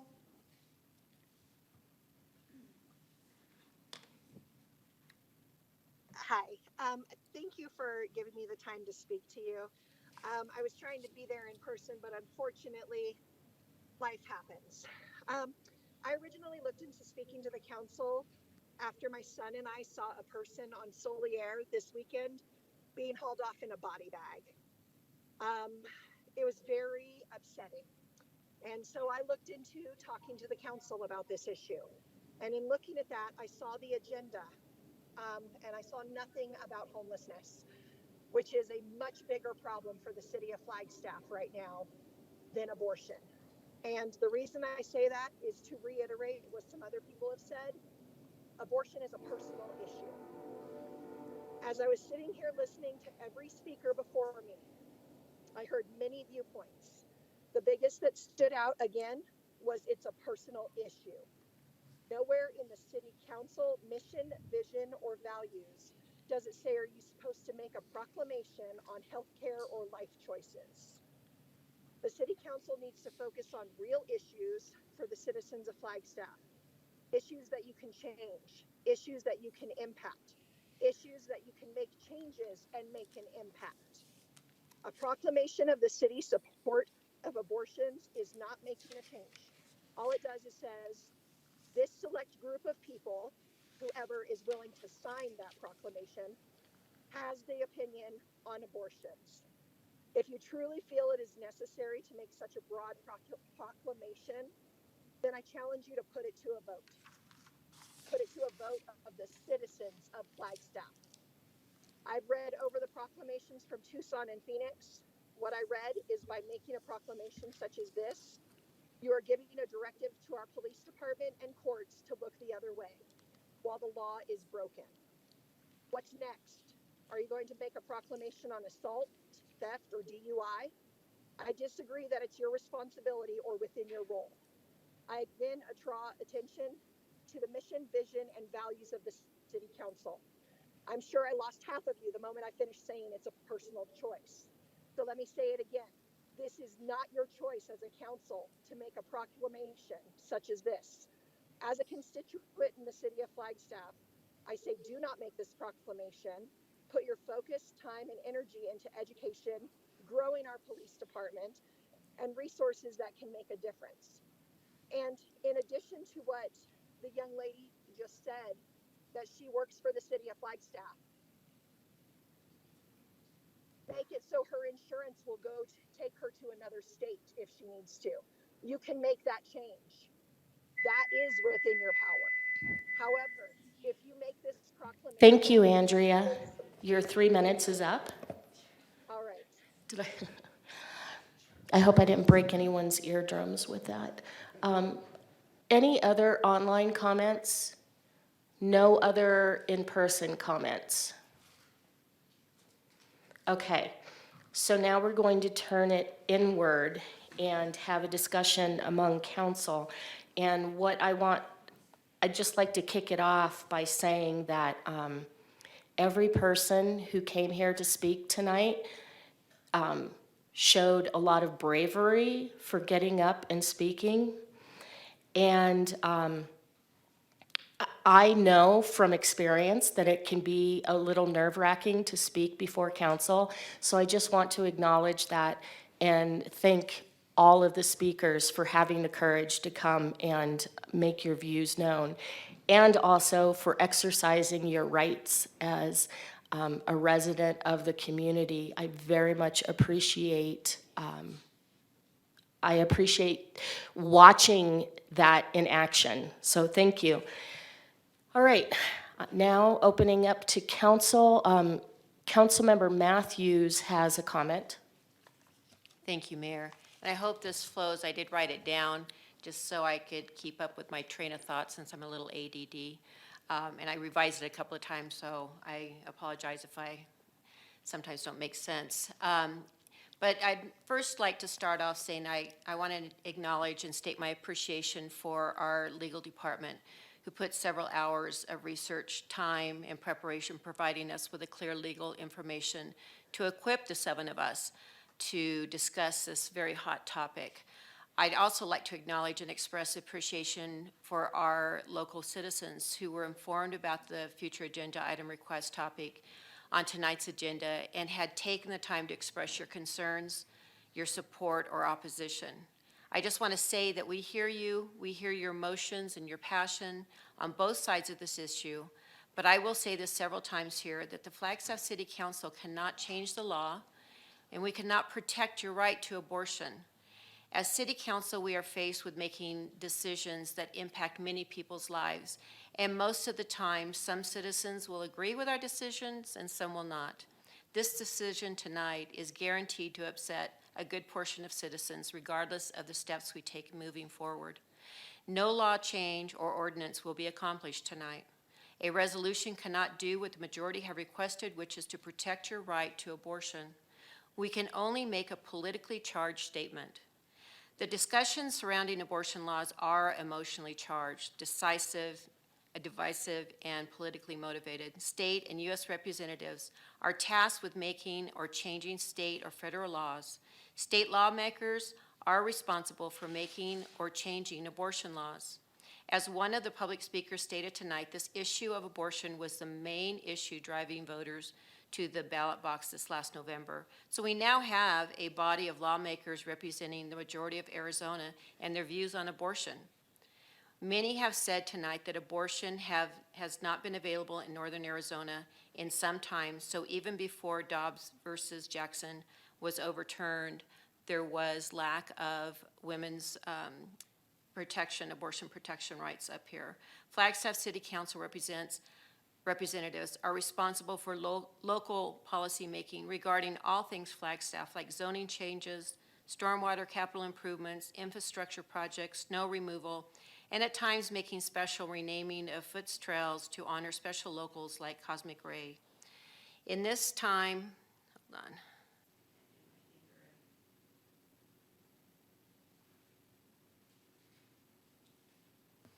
In this time and space, I wish we were discussing actions and ideas to address our housing crisis, our traffic congestion, or how we can support local businesses and our local economy, but instead, we are discussing a politically charged resolution making strong statements which will surely upset many citizens, but sadly do not have any authority to make the changes or set any ordinance. A resolution is only a statement.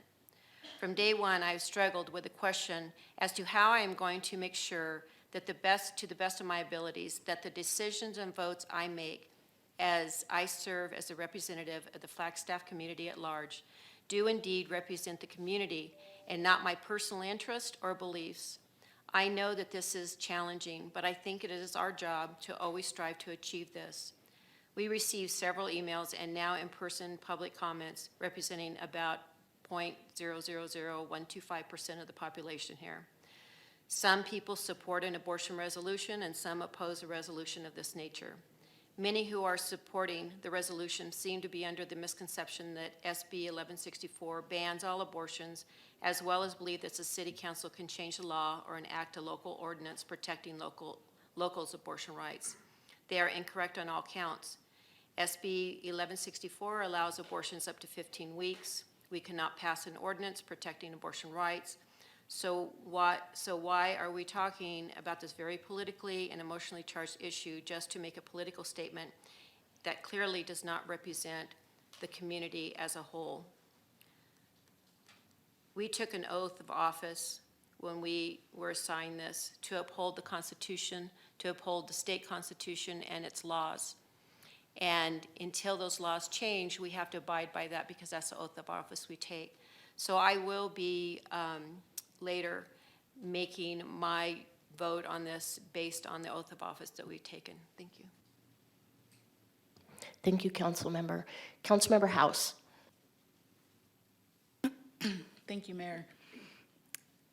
First of all, I want to thank everyone that came out to speak tonight. And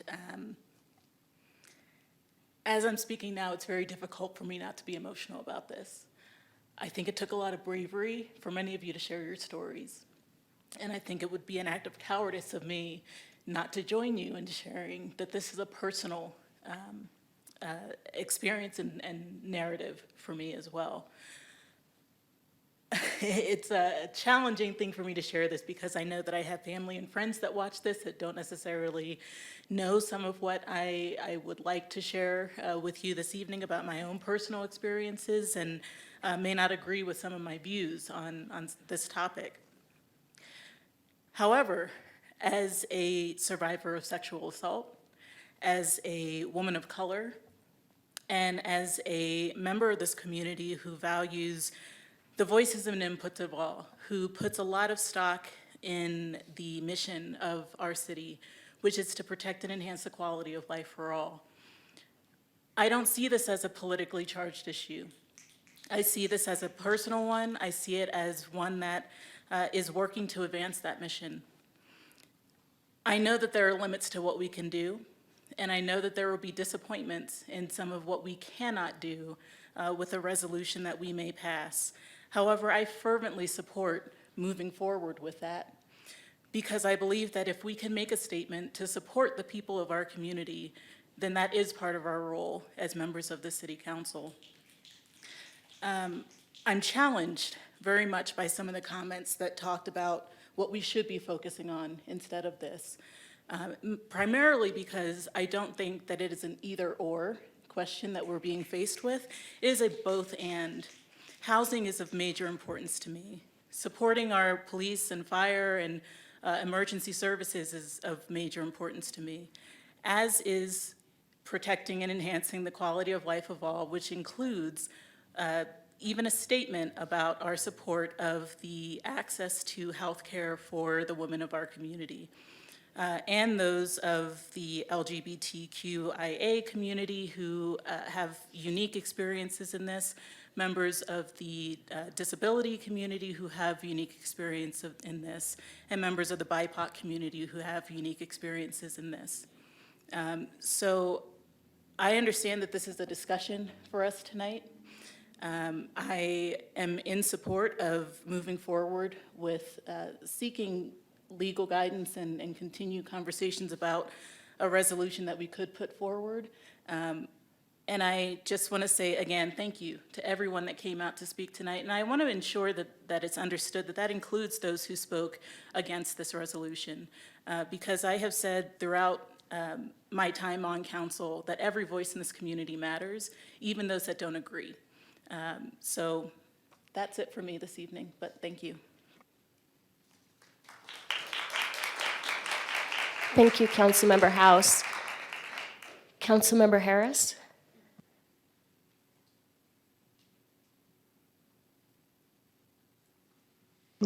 There, can you hear me?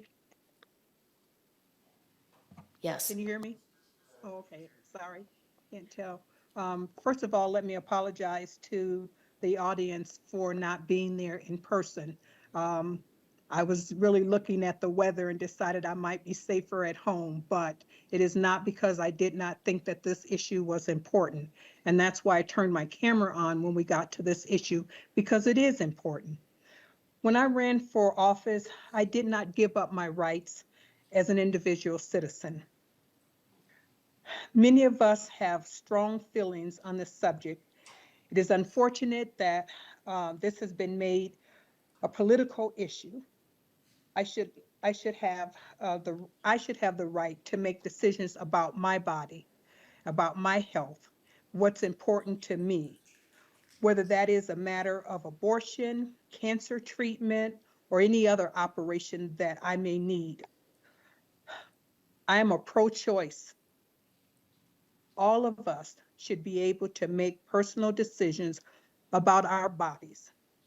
I am in the support of requesting that our legal staff look at drafting a resolution that is appropriate for what we are discussing tonight. As an African American woman, and especially a woman at my age, I know what it's like personally not to have rights, or to have your rights taken away, or not have the inalienable rights that other people had.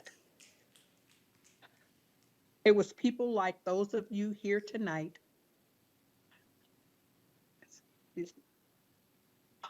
who made it possible for a person like me to be able to sit on the dais and to listen to this conversation. It was people like those of you here tonight who helped to secure the rights that I now enjoy. It is my responsibility as a council member to do the best that I can to provide whatever support and assistance that I can for the members of our community. Every issue that you bring to the dais or you bring to this council is important. Every issue deserves to have the same amount of attention that any issue has. And so with that, I'm in support of us drafting, at least directing our staff to look at drafting a resolution. And thank you. Thank you, Councilmember Harris. Any other? Councilmember Sweet? Thank you. I want to start off by stating I am in support of a woman's right to choose, and I support the fundamental rights a woman should have over her body. We have heard from people with varying opinions on this topic, and somehow we need to figure out a way to come together and move forward. This is our chance to make a stance, show who we are as a community and as leaders, and to create a safe place for all. I want to thank everyone for the emails and for those who are here tonight. I want to thank my colleagues for speaking their truth. I appreciate the thoughtfulness and honesty you've all brought to the dais. This topic isn't easy. I appreciate you all for speaking up. While the community will always have differing views and opinions on topics such as this is one where I feel I need to make myself clear and that I will always support a woman's right to choose. And with that, I support directing staff to draft a resolution similar to the Tucson and Phoenix one. Thank you. Thank you, Councilmember Sweet. Councilmember McCarthy. Thank you, Mayor. Well, first of all, I want to talk to the audience. I really appreciate the testimony we heard tonight. Everyone on both sides of this issue was given a chance to enunciate their viewpoint. I'd like to say that I'm old enough. I have grandchildren. I've never been involved in an abortion, a woman that I've been with, but I've known people that have gone through it for various reasons. Abortion is a personal and very difficult decision, and we heard some testimony on that tonight. I want to stress that it's a personal decision. What in the hell is the government involved in an issue like this? That's my opinion. So, I support a resolution that will urge the legislature to change the law to allow the right of abortion which has been the law of the land for 50 years. And I wish we could do more, but my understanding of the law is we can't do more than that. It's up to the legislature, but we can urge them to do what needs to be done. And that may not happen in the next 6 months, it may not happen in the next year, but it needs to happen. And I think that the history is moving in that direction. So I strongly support the legal staff coming up with a strong resolution as is possible. And I understand that there are limits on that, but it should be as strong as possible. Thank you.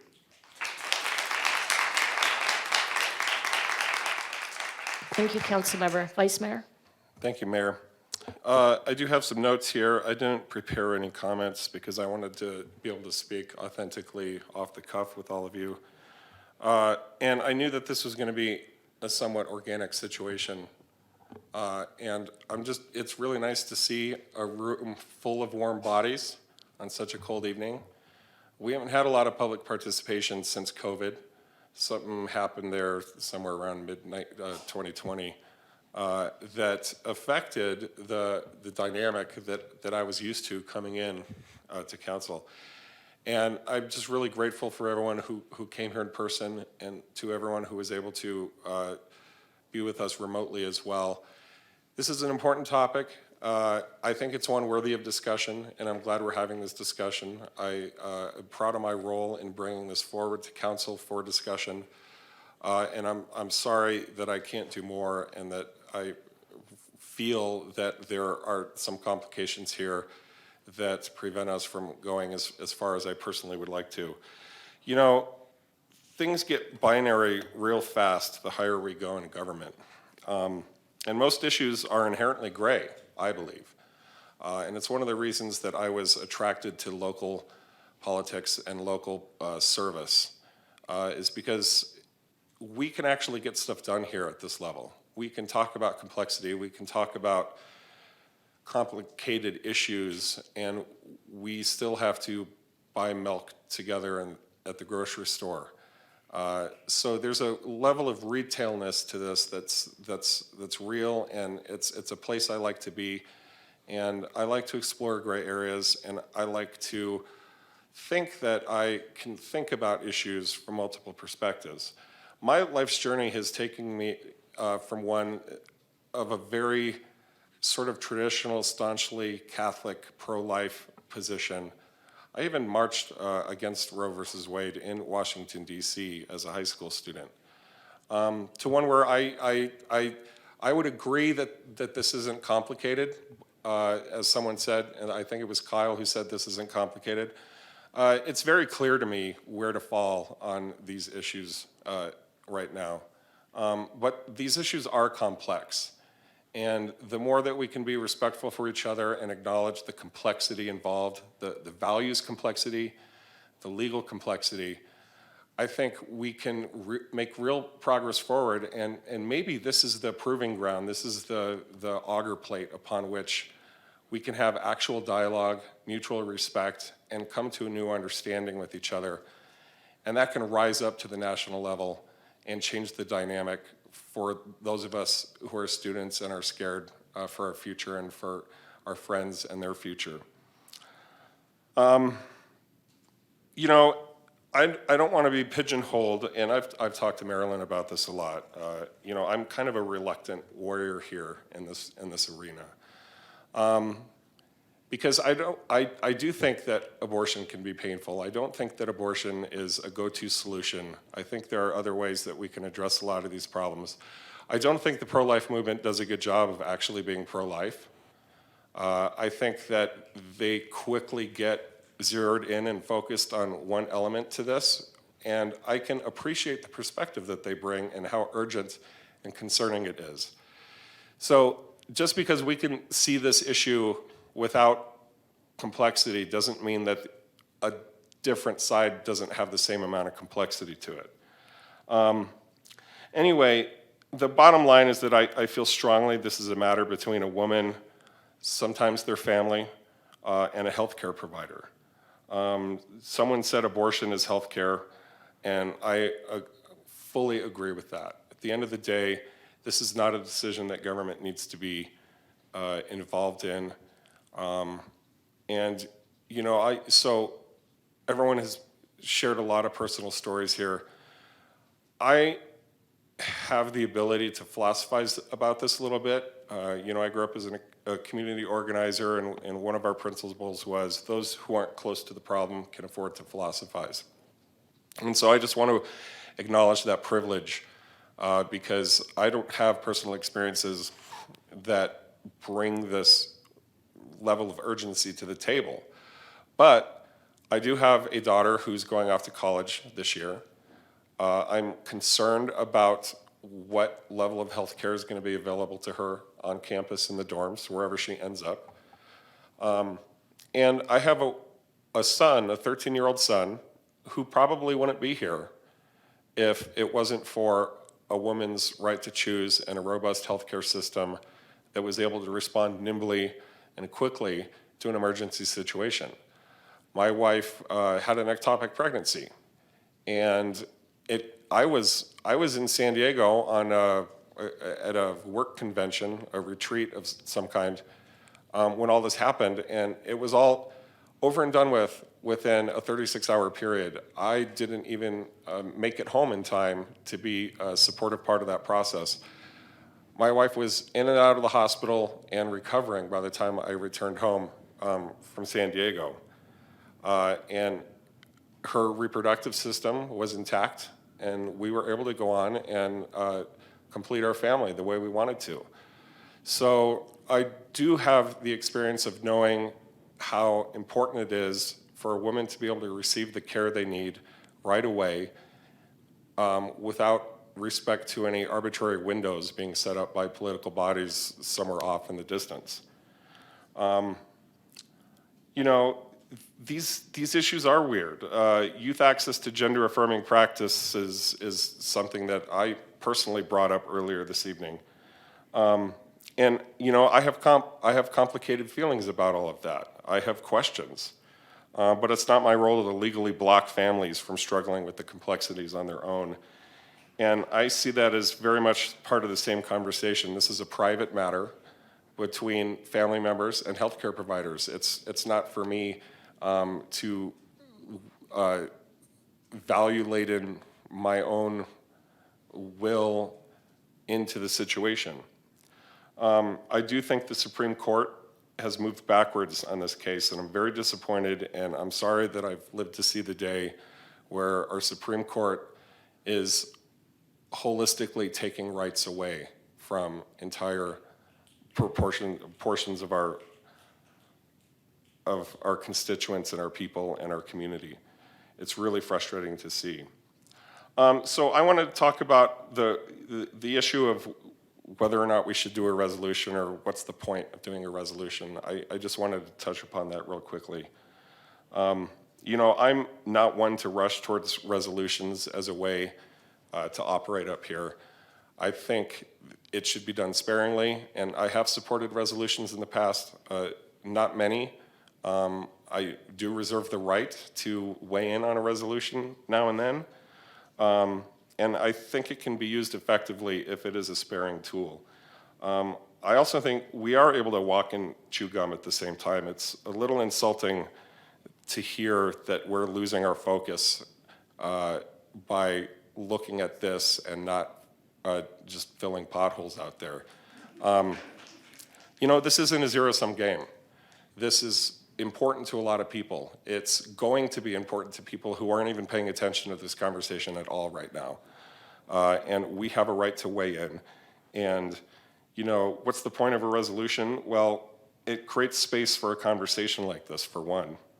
And it creates space for community problem solving and for that level of dialogue and mutual respect to rise up and become a new model for how do we do this at the national level.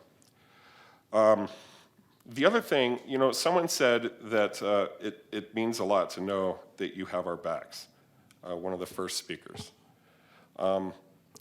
And that's what this is about for me. You know, at the beginning of the month, we declared a proclamation for Black History Month. Lots of whereases and therefores acknowledging the shared history we have, the harms, the healing. And it was just a very enriching thing for this body to be able to do. And so a resolution from time to time is an appropriate way to express a majority opinion and feeling about the way things are going. And we do it in all sorts of forms, and this is a legitimate, authentic way to do that. You know, and I want the community to know that the majority of council has its back on this issue. That's important to me. So, you know, this won't go as far as some of you want because it can't, and that's where the legal complexity comes into this. We're not where this battle needs to play out in terms of its end game, but I would like our community to know that council majority has your back. And I would just like to add that I would like to go as far as we legally can to make sure that Flagstaff knows that we are breathing down the neck of law enforcement and bringing to bear the weight that we are able to make sure that our police force and others are staying in their lane and not getting too involved in enforcement on these matters as we're able to. And I don't know that the resolution we have before us right now goes as far as it can. I think some of the additional language that was presented to us by the Abortion Alliance late this afternoon at 12:45 p.m., I think, should be finessed and toyed with, City Attorney, to the extent that we can. I would press for us to go right up to the line where we can. And remember, too, we're in a new paradigm. We're not punching bags anymore for the state, right? We have a new Attorney General who I personally talked to and invited up to Flagstaff, and she agreed to come out here. She was turned away by the weather. We seem to be having some pretty crazy weather every Tuesday this year, which is unfortunate, and I think that window of getting her attention was really small, and it may have closed for the time being. We're going to continue trying to get her up here, but she's hitting the ground running now and very busy with her actual job and not just campaigning. So we'll see where that goes. It was going to be really refreshing and nice to have that conversation before having this conversation, but here we are. It's a matter of urgency, and we need to get to this. And I'm glad that we're moving forward. But just know that we have a different situation at the state. We're not going to be, we have more power in our corner than we once did, and we're not well, I was gonna, okay, I'm gonna not say that. I don't want to trigger anybody.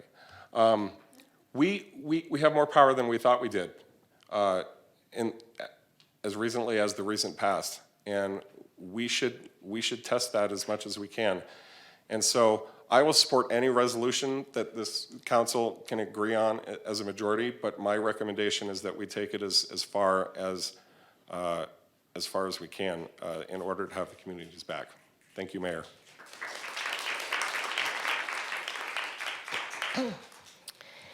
Thank you, Vice Mayor. So my colleagues and everyone who has spoken this evening have been so articulate. I know that I can't match your eloquence this evening, but there are a couple of things that I want to say. And the first is that I am firmly pro-choice, and that I share many of the sentiments that were expressed about why a city council would do a resolution, would pass a resolution, and I am, so we've had a couple of people have commented about that this is a value statement, and that by making a value statement, you don't represent the entire community. But what I would say to that is that every day we're making value statements up here. Our budget is a value statement. Our votes are statements of our values and where we want to put our time and attention and money.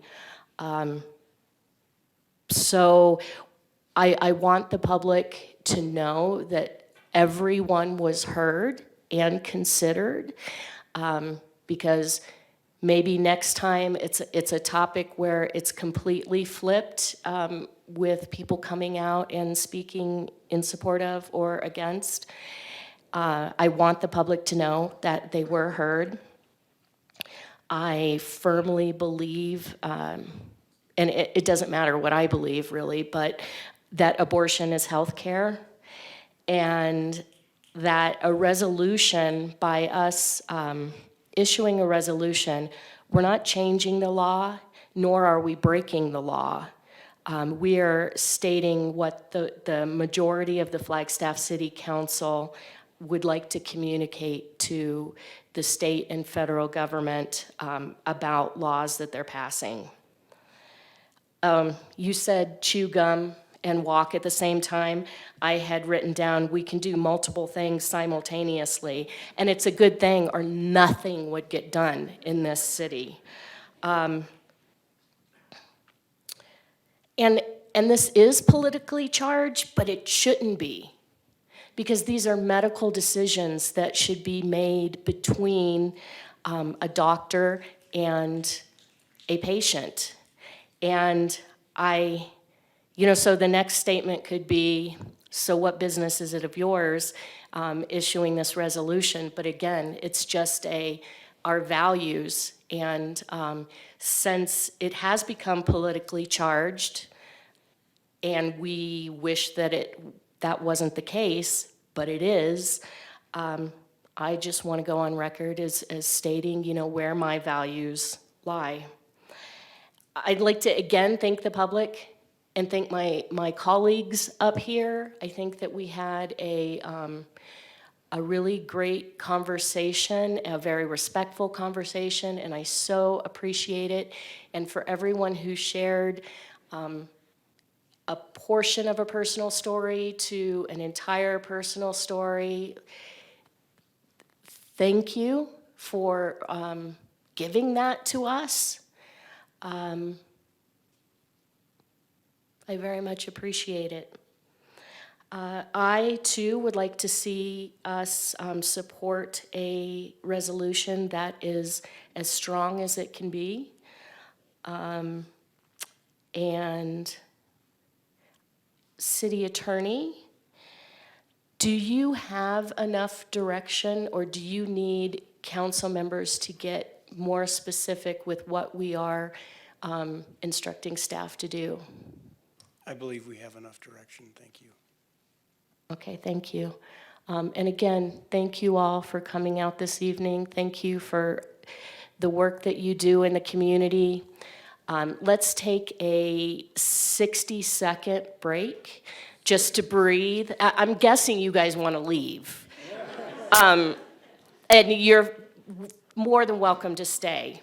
But if you would like to leave, I'll give 60 seconds for the hustle and bustle of leaving, and we can all just take a break for 60 seconds.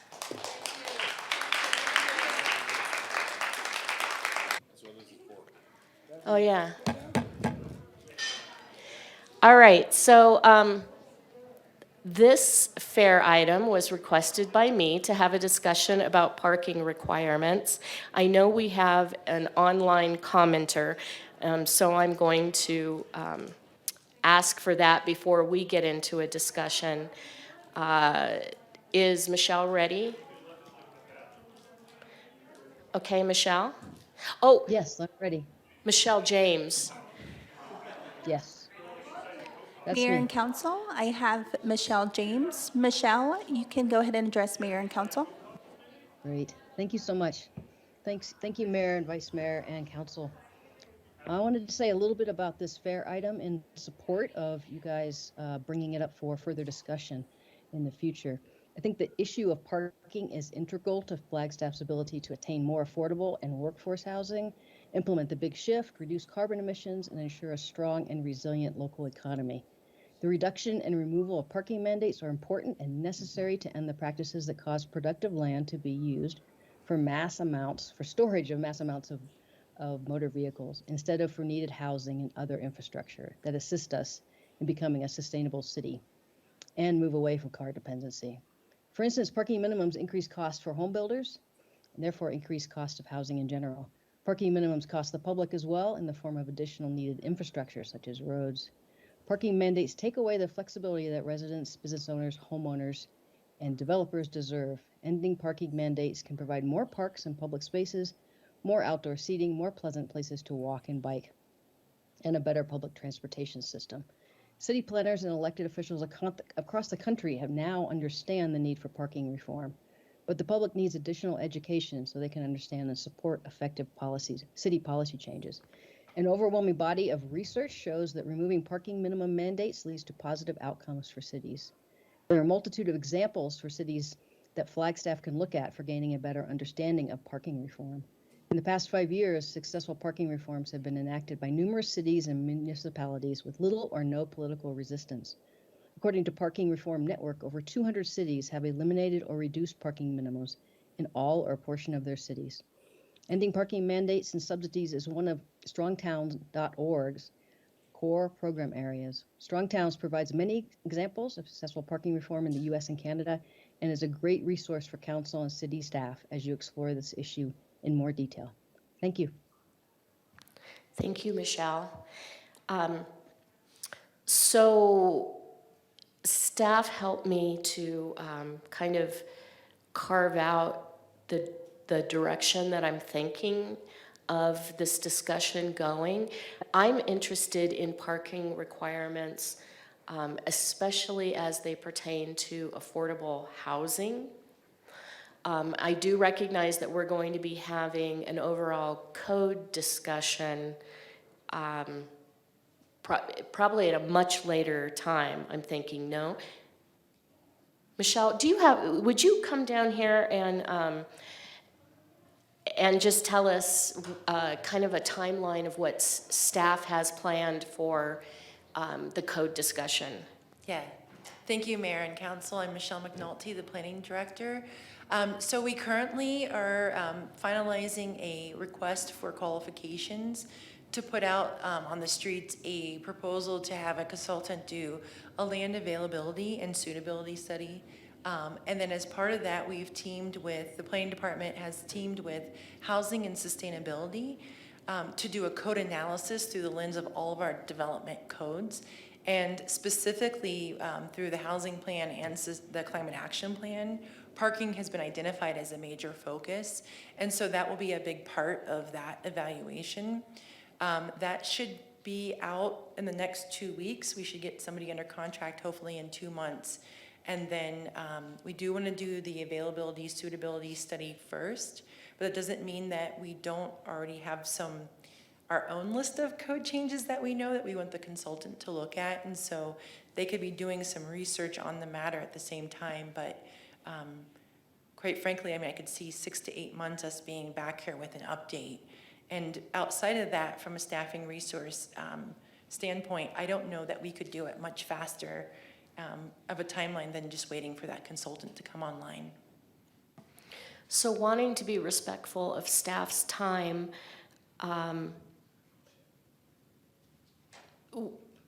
would staff be able to help facilitate a discussion about parking requirements before that? Or would waiting until everything is packaged and comes to us be preferable? From my standpoint, it would be preferable if we could wait to have everything packaged. I don't know that we need to have a final product before we come to you, but maybe something in between, an update. we've talked about prioritizing some of the recommended code analysis that come out of that. So we could prioritize the parking conversation once we have that consultant on board. Okay. And, you know, a point that Michelle James made that I think is very relevant is the fact that the public needs more information.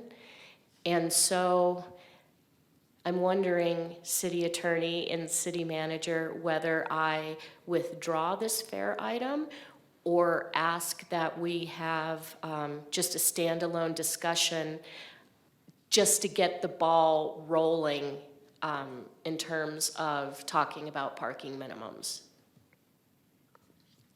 Thank you, Mayor, Council. I think I would echo Michelle's comments that the preference would be to package it all together. I understand there's a timing element here, and I understand there's a desire to have the discussion sooner rather than later. I think it can be prioritized in the context of the larger discussion about the code. But what I would add to the, pardon me, conversation, excuse me, and I have not been doing a lot of talking tonight.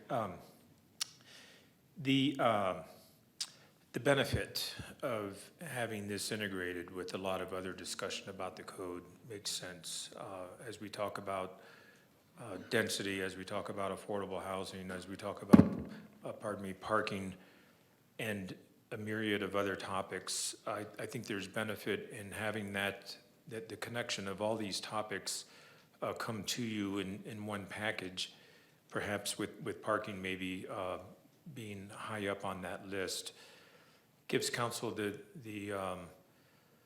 ability to look at things a little bit more, I think, holistically and in totality, rather than fragmenting these out in piecemeal discussions, which I think loses a little bit of that interconnectivity. Thank you.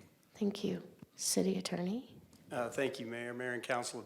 Procedurally speaking, it would be, you know, if you were to go the route that the city manager has indicated, as well as Michelle McNulty, and I think Dan Folk has his hand up and wants to comment as well. But procedurally speaking, you have not had anybody support this fair yet. You could withdraw it, come back for that. That's a larger discussion.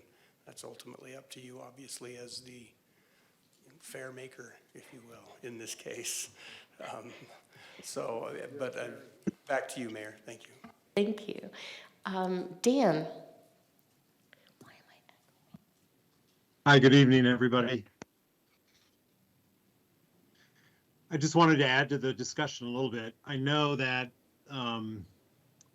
you're getting a lot of input and you want to do something quickly on parking, and parking is an important piece of all of this. I will say that in 2011, when the city of Flagstaff adopted our new zoning code, we were one of those cities that I think was very progressive, and we did reduce our parking requirements quite substantially in 2011. Most notably in the transect zones, right? Which is where we really want to see the density. And I've talked about the mixed use incentive before, and we calculate parking very differently in the transect zone based on square footage, not on bedroom count, not on unit count. We actually started seeing infill, and we did an amendment. I think it was in 2017. We were directed to actually add some parking back in because we were seeing some pretty dense projects with just not enough parking, and it was impacting neighborhoods. So I understand this desire to do something quickly. I do recommend we stay with our consultants. I believe the housing plan actually identifies getting a recommendation from a third party on this parking issue. In the meantime, we have a lot of existing tools. Not only did we reduce parking standards, but we have this, sometimes I call it choose your adventure zoning code. And there are multiple ways to get reduced parking. Now, I understand we want to make it easier, less process, all of those things. But for people right now that want to do affordable housing, we can help with their parking. And I think you just considered an alternative parking plan just a couple weeks ago for the church. So we do have these tools available, but we're all on board with this project, and we just need some time. It's not going to happen quickly. And I would also say when we've done things kind of individually, we've seen unintended consequences. That's been our experience. And so that's why we want this kind of holistic review of our code with an outside consultant. So thank you for listening. Thank you, Dan. Councilmember McCarthy.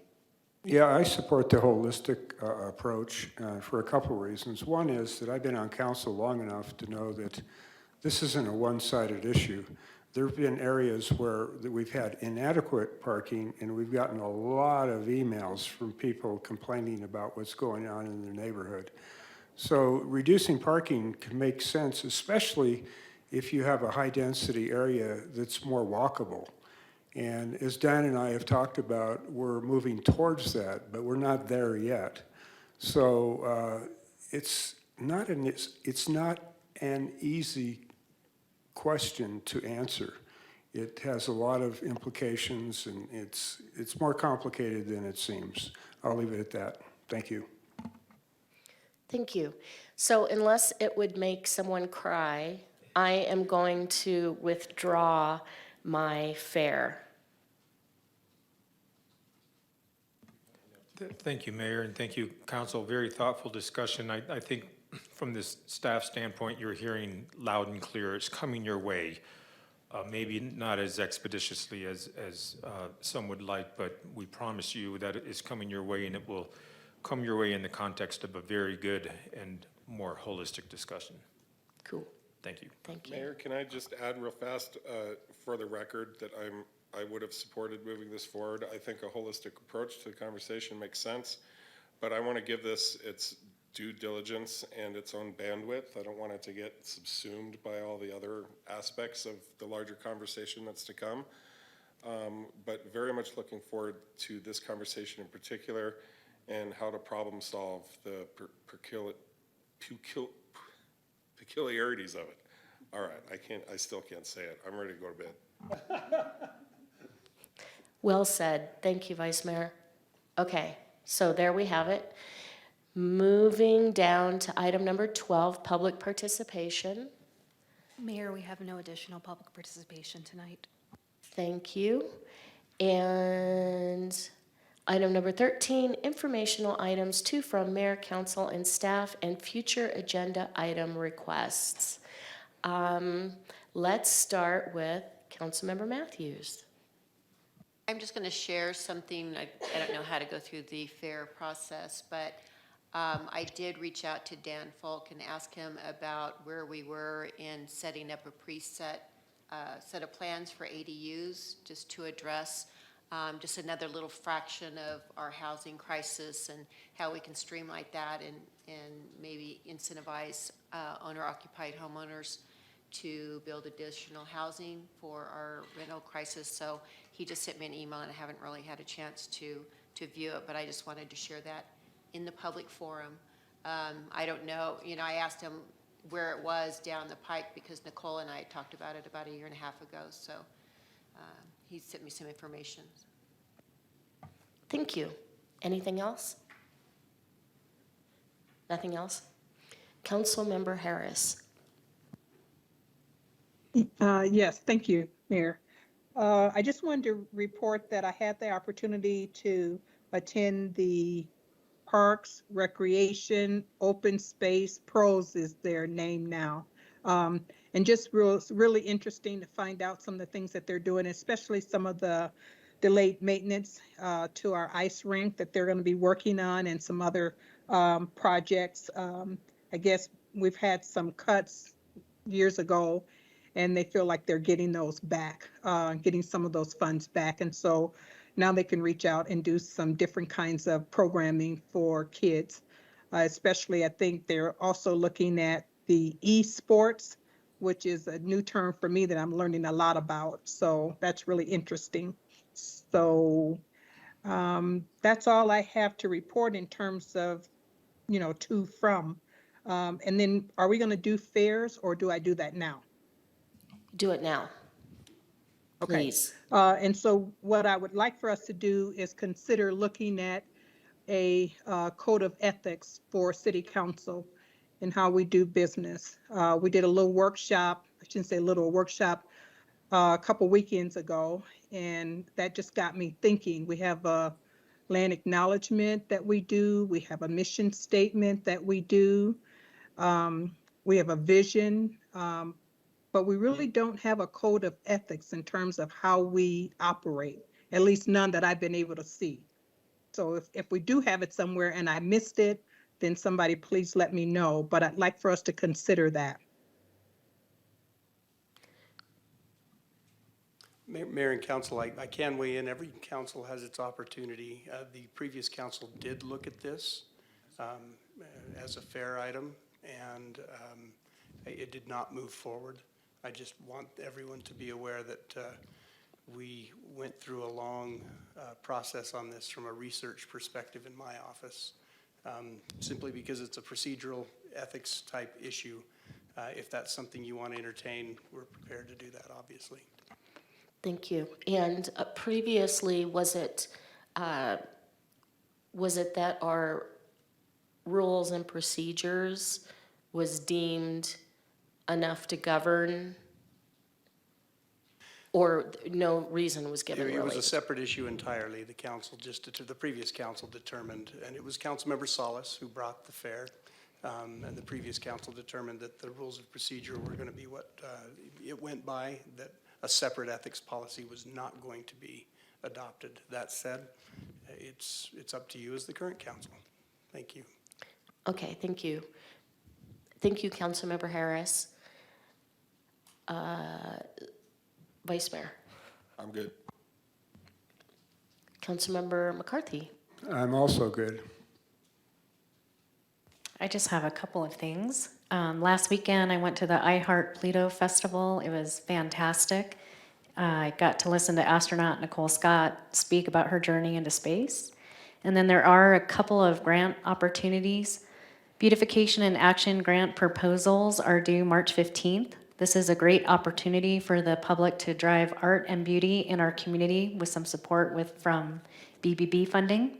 There's another grant opportunity underway with Creative Flagstaff, which also allocates BBB funds provided by the city.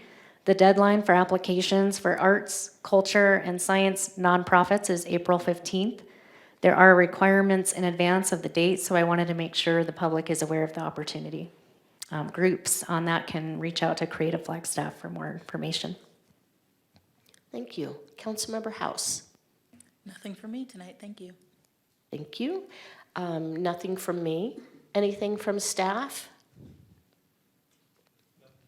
Nothing from me, Mayor. Thank you. All right. So moving down to item number 14, we are adjourned.